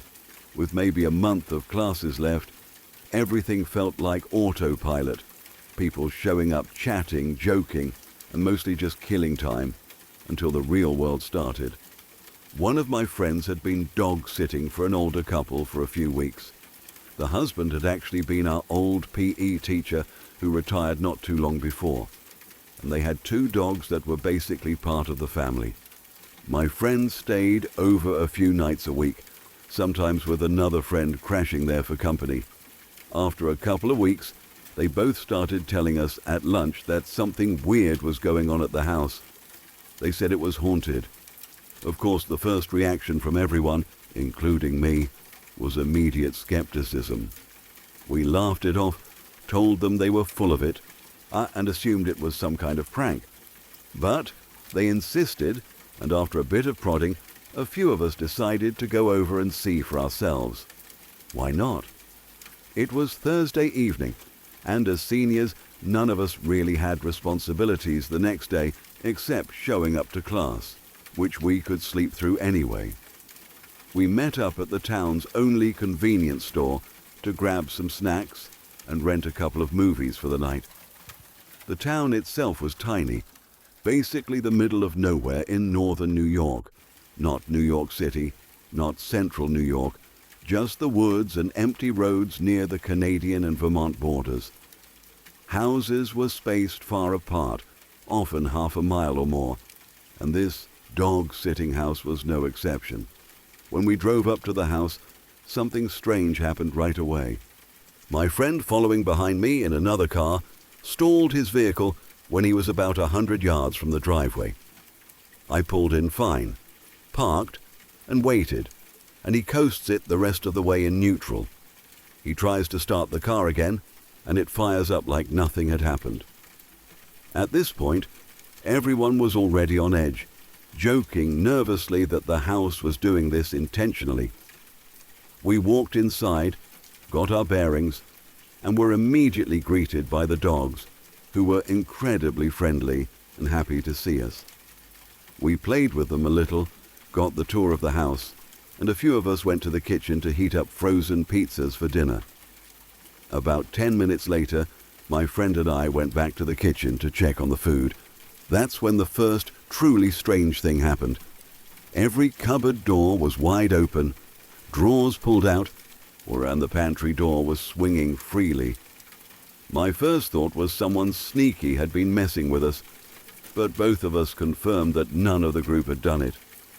My friend said it was the little girl that had been appearing to them in the house. I laughed it off at first. He could be sincere, but they were notorious for playing pranks on people, especially together. Still, there was no rational explanation for what we were seeing. A few minutes later, while we were eating, we noticed movement outside. One of the girls who came with us had her back to the window, and suddenly a small girl ran past it. She couldn't have been more than 5 or 6 years old, with dirty blonde hair. It wasn't just me who saw her. Another friend and the dog sitter both did too. We all froze for a moment, then bolted outside to check, but the girl was gone. The layout of the area made it obvious that it wasn't a neighbor's child. The nearest house was half a mile away, and no one lived close enough for a kid to sneak around like that. We walked around the side of the house, called out, but there was nothing there. The other friend smiled knowingly and said, "See, she ran by the kitchen window too." It got even stranger when it came to the dogs. After the brief chaos, the dog sitter tried to feed them in the kitchen, but both dogs refused to go in. They had just been in there, happily trying to steal pieces of pizza minutes earlier. But now they froze at the threshold, tails wagging nervously.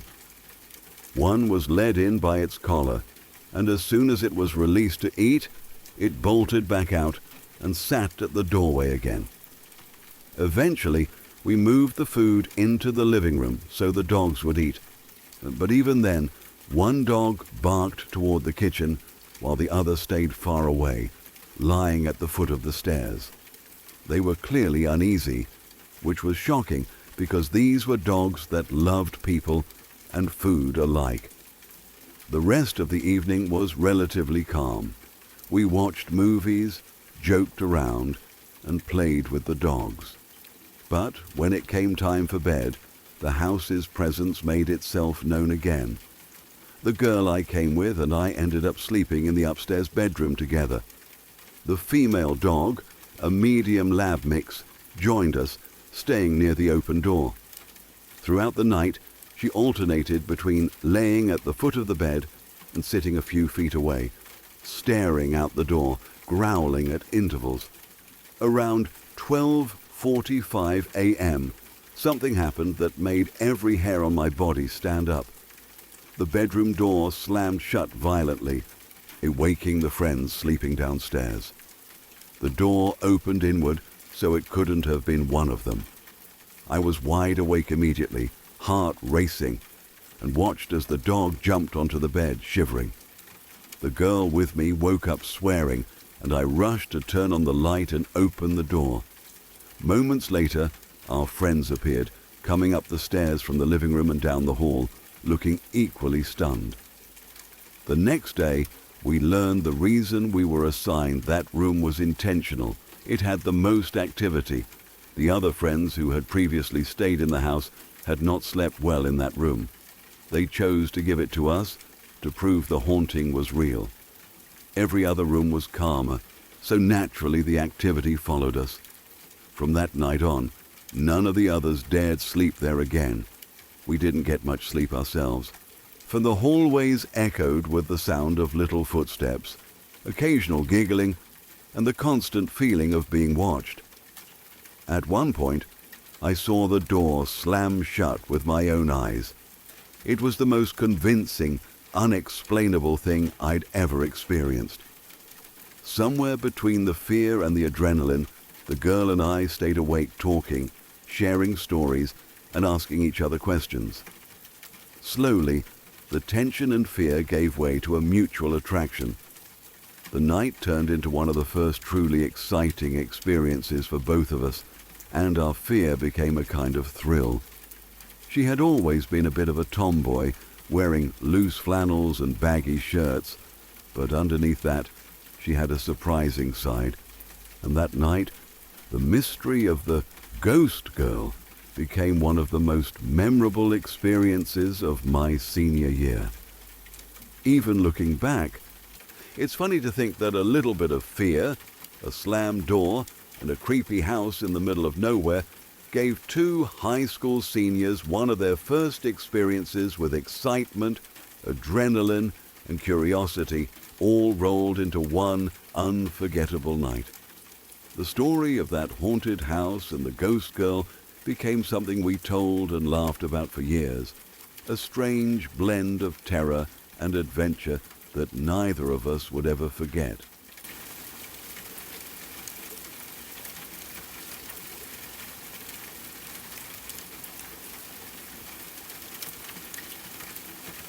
When my brother and I were really young, around 5 and 7 years old, there was something about the nights in our house that we never quite understood, but we both felt it the same way. It wasn't something our parents ever talked about, and it wasn't something we even fully explained to each other at the time. But somehow, without needing to say much, we both knew exactly what it was. We ended up giving it a name. We called it Scary Noise Time. It always happened in the middle of the night, usually somewhere between midnight and 4 in the morning. Those hours had a different feeling compared to the rest of the night. If you woke up before or after that window, everything felt normal, quiet, maybe a little dark and still, but normal. But if you woke up during that specific time, it was completely different. The atmosphere felt heavier, like the house itself was holding its breath. The strangest part was how consistent it was. It wasn't random. It didn't happen once in a while. It felt like it was always there, waiting in that same stretch of time. If you woke up, even by accident, you almost expected to hear it. And most of the time, you did. The sound always came from the kitchen. Our bedrooms were positioned in a way where you couldn't see directly into the kitchen, but you could hear things clearly from there, especially at night when everything else was silent. And what we heard was so specific, so distinct, that it's still easy to remember even now. It sounded like a plastic cup being dropped onto the tile floor, not just once, but over and over again. There was this hollow, repetitive tapping noise. Light, but sharp enough to stand out in the silence. It had that unmistakable sound of plastic hitting tile, kind of a dull knock, followed by a slight bounce, then another knock. And it would repeat, again and again, in a steady rhythm.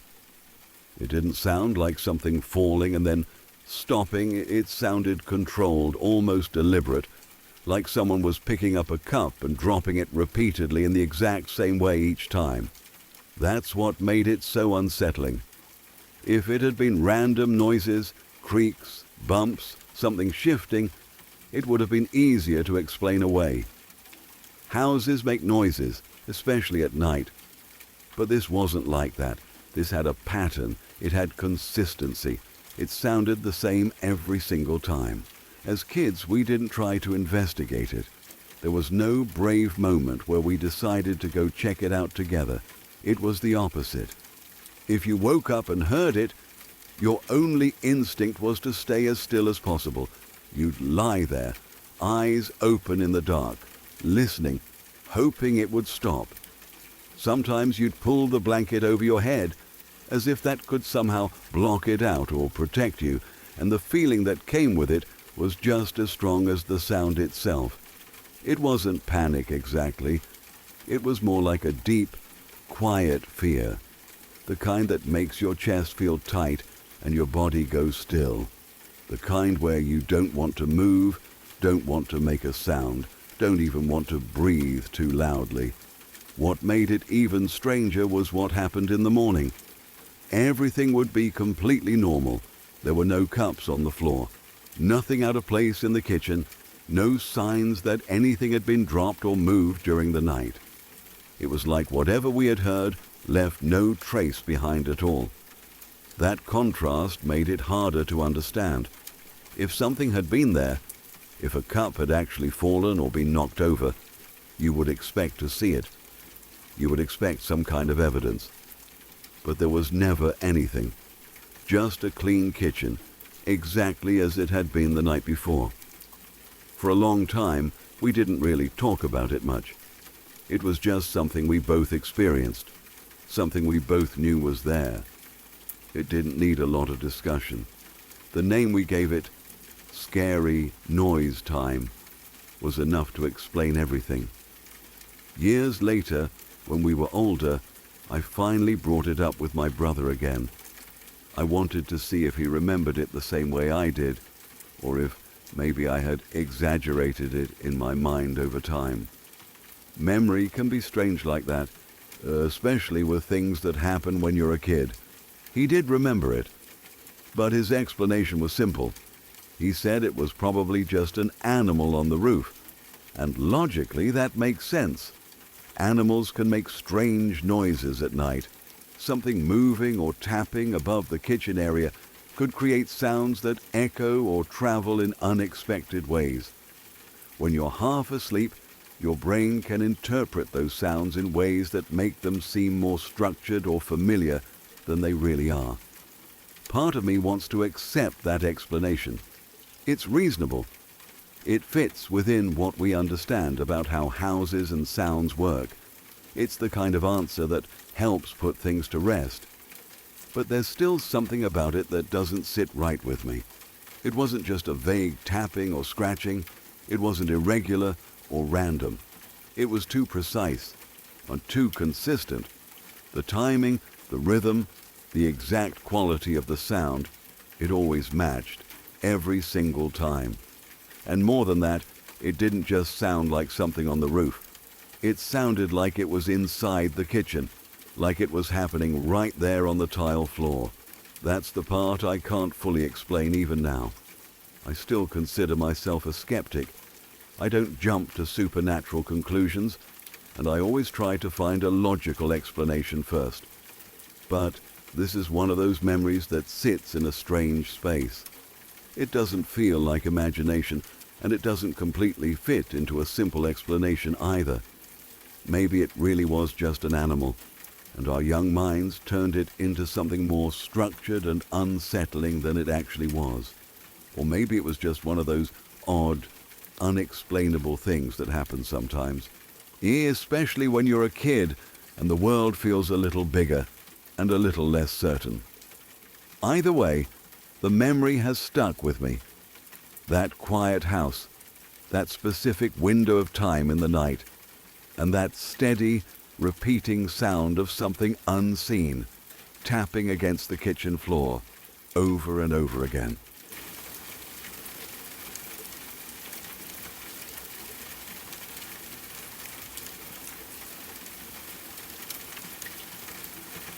When I was younger, I had an experience that has stayed with me for years, one of those moments that doesn't make sense at first, but leaves a lasting mark on your mind. I was lying in bed one night, on my side, facing the wall. It was late, quiet, and nothing seemed out of the ordinary. The house was calm, the hum of the heater in the background, the faint ticking of a clock somewhere down the hall. I was fully awake, not drifting in and out of sleep, not dreaming, just lying there, resting my eyes, thinking about nothing in particular. Then, out of nowhere, this wave of dread hit me. It was sudden and sharp, not the kind of fear that comes from imagination or a scary movie. It was a physical sensation that washed over me so quickly that I felt my chest tighten, my breathing shallow. My heart wasn't just racing, it felt like it had stopped in place for a moment, held hostage by some invisible force. and along with that came an unmistakable, almost primal feeling. Something was there. Something was in the room with me, or at least I was convinced it was. The strangest part, the part that made it truly terrifying, was that I couldn't move. My head, my neck, my body, it all felt locked into position. Not entirely rigid, not frozen like in some nightmare, but restrained enough that I knew I couldn't turn to see what was behind me. It was as if the sensation of dread and the inability to move were working together, both conspiring to keep me from looking. My mind immediately went to the thought that whatever was there didn't want me to see it. That feeling was so strong, so real, that even now, years later, I can remember it vividly, the sensation of being held in place by something invisible, something intentional. At the same time, there was this undeniable sense of being watched. I couldn't see anything. There were no shadows, no shapes, no sounds, but I could feel it. It was close, too close for comfort, as though it were standing just behind me, right where my eyes couldn't reach. My imagination, my rational brain, tried to tell me it was my mind playing tricks, that it was just fear amplified by the quiet of the night. But the intensity of the feeling didn't match anything I had experienced before. It wasn't paranoia, it wasn't anxiety in the usual sense. It was specific, precise, focused. I tried subtly at first to turn my head, to shift slightly, anything to break free from the invisible grip. But it was no use. It wasn't painful or painful restraint, just a force that wouldn't let me move in a natural way. My muscles obeyed everything except that one instinctive movement, turning to see what was there. The tension in the room, or maybe just in my perception of it, was suffocating. The seconds stretched out, each one heavier than the last, though in reality it probably only lasted 10 or so. Then, as quickly as it began, it ended. The dread lifted almost instantly. My body relaxed, and I could move again. I remember turning over, blinking rapidly, expecting maybe to catch a glimpse of something, anything, but there was nothing. Just my room, silent and ordinary, exactly as it had been moments before. No shadow, no figure, no evidence of anything at all. My mind raced, trying to make sense of what had just happened, and I didn't feel frightened. That's what made it even stranger. It wasn't terror in the conventional sense, it was confusion, disbelief, and a kind of lingering awe at how real it had all felt in such a short span of time. For years afterward I thought about it, trying to rationalize it. People often suggested sleep paralysis, and I can see why. The inability to move, the sensation of being held down, the feeling of an unseen presence, all classic signs of sleep paralysis. But it never fully fit. I was awake, fully conscious, not drowsy, not between sleep and wake, and it only lasted seconds, not long enough to feel like a traditional sleep paralysis episode. I never experienced anything like it again, which made it feel even more isolated and inexplicable. I considered neurological explanations. Maybe it was a brief, involuntary spasm, or a sudden misfire in my nervous system. Perhaps my body reacted to stress or fatigue in a strange, momentary way. That seemed logical.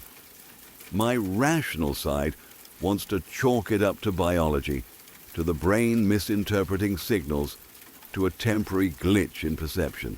But logic only goes so far. There's something in the memory that refuses to be neatly explained, something about the way it felt focused, aware, and intentional that is hard to ignore. It wasn't just the inability to move.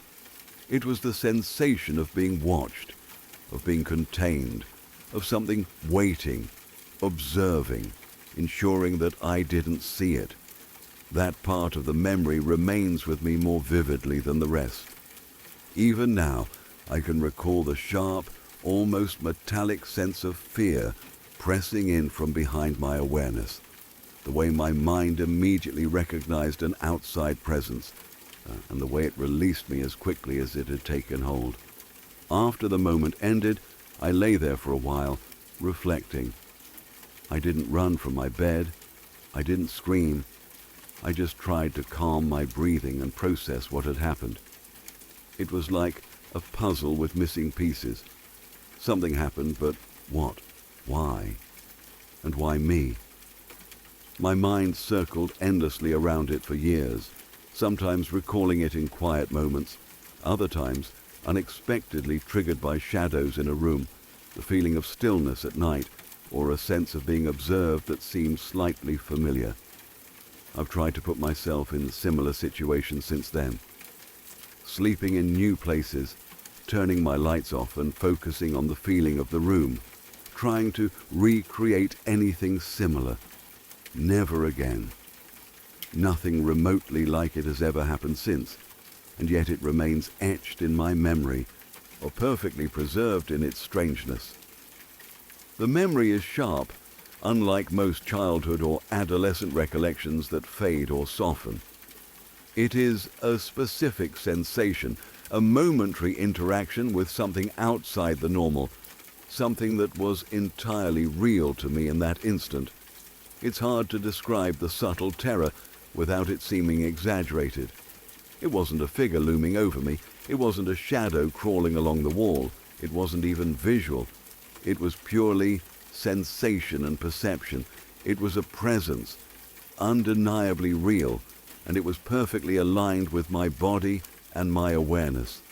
There's a sharpness to that memory that I've never felt with dreams, nightmares, or ordinary fear. It had its own weight, its own texture, its own undeniable reality. I sometimes wonder what would have happened if I had moved. If I had tried to turn my head fully, would I have seen it? Would it have reacted? Or was the power entirely psychological, a trick of my brain that perfectly mirrored fear? I'll probably never know. The memory is frozen in that exact moment, like a photograph that is too sharp, too detailed to belong to a normal memory. Even now, when I recall it, I feel a flicker of the same tension in my chest. Not fear exactly, but the unmistakable reminder that for a brief moment, something outside my understanding reached in and pressed against my awareness. That sensation lingers like a shadow behind thought, something I carry quietly, privately, and vividly. I've shared this story only a few times in my life. People offer explanations, rationalizations, reassurances, but none of them capture the immediacy of what I felt. It wasn't about the visual or the auditory. It wasn't a dream. It wasn't hallucination in the conventional sense. It was an encounter with a sensation so distinct, so sudden, and so intentional that it leaves you wondering if it is simply beyond explanation. What makes it stick is not just the intensity of those 10 seconds, but the perfection of the memory. Every detail, from the tightening of my chest, to the weightlessness of my movement, to the sense of a presence that was waiting, is burned into my mind. It is a reminder that sometimes, even in the ordinary, mundane moments of life, something extraordinary can touch you, leaving a mark that is impossible to ignore or fully explain. Even years later, when I lie down to sleep, I sometimes feel a flicker of that same sensation, a quiet tension that makes me aware of how fragile control can be, how delicate the line between waking and the unknown is. That brief encounter shaped a quiet part of my perception, leaving me with a deep awareness that not everything in the world is as ordinary as it seems, and that sometimes, even for a few seconds, the extraordinary can press directly against you, just enough to remind you it's there.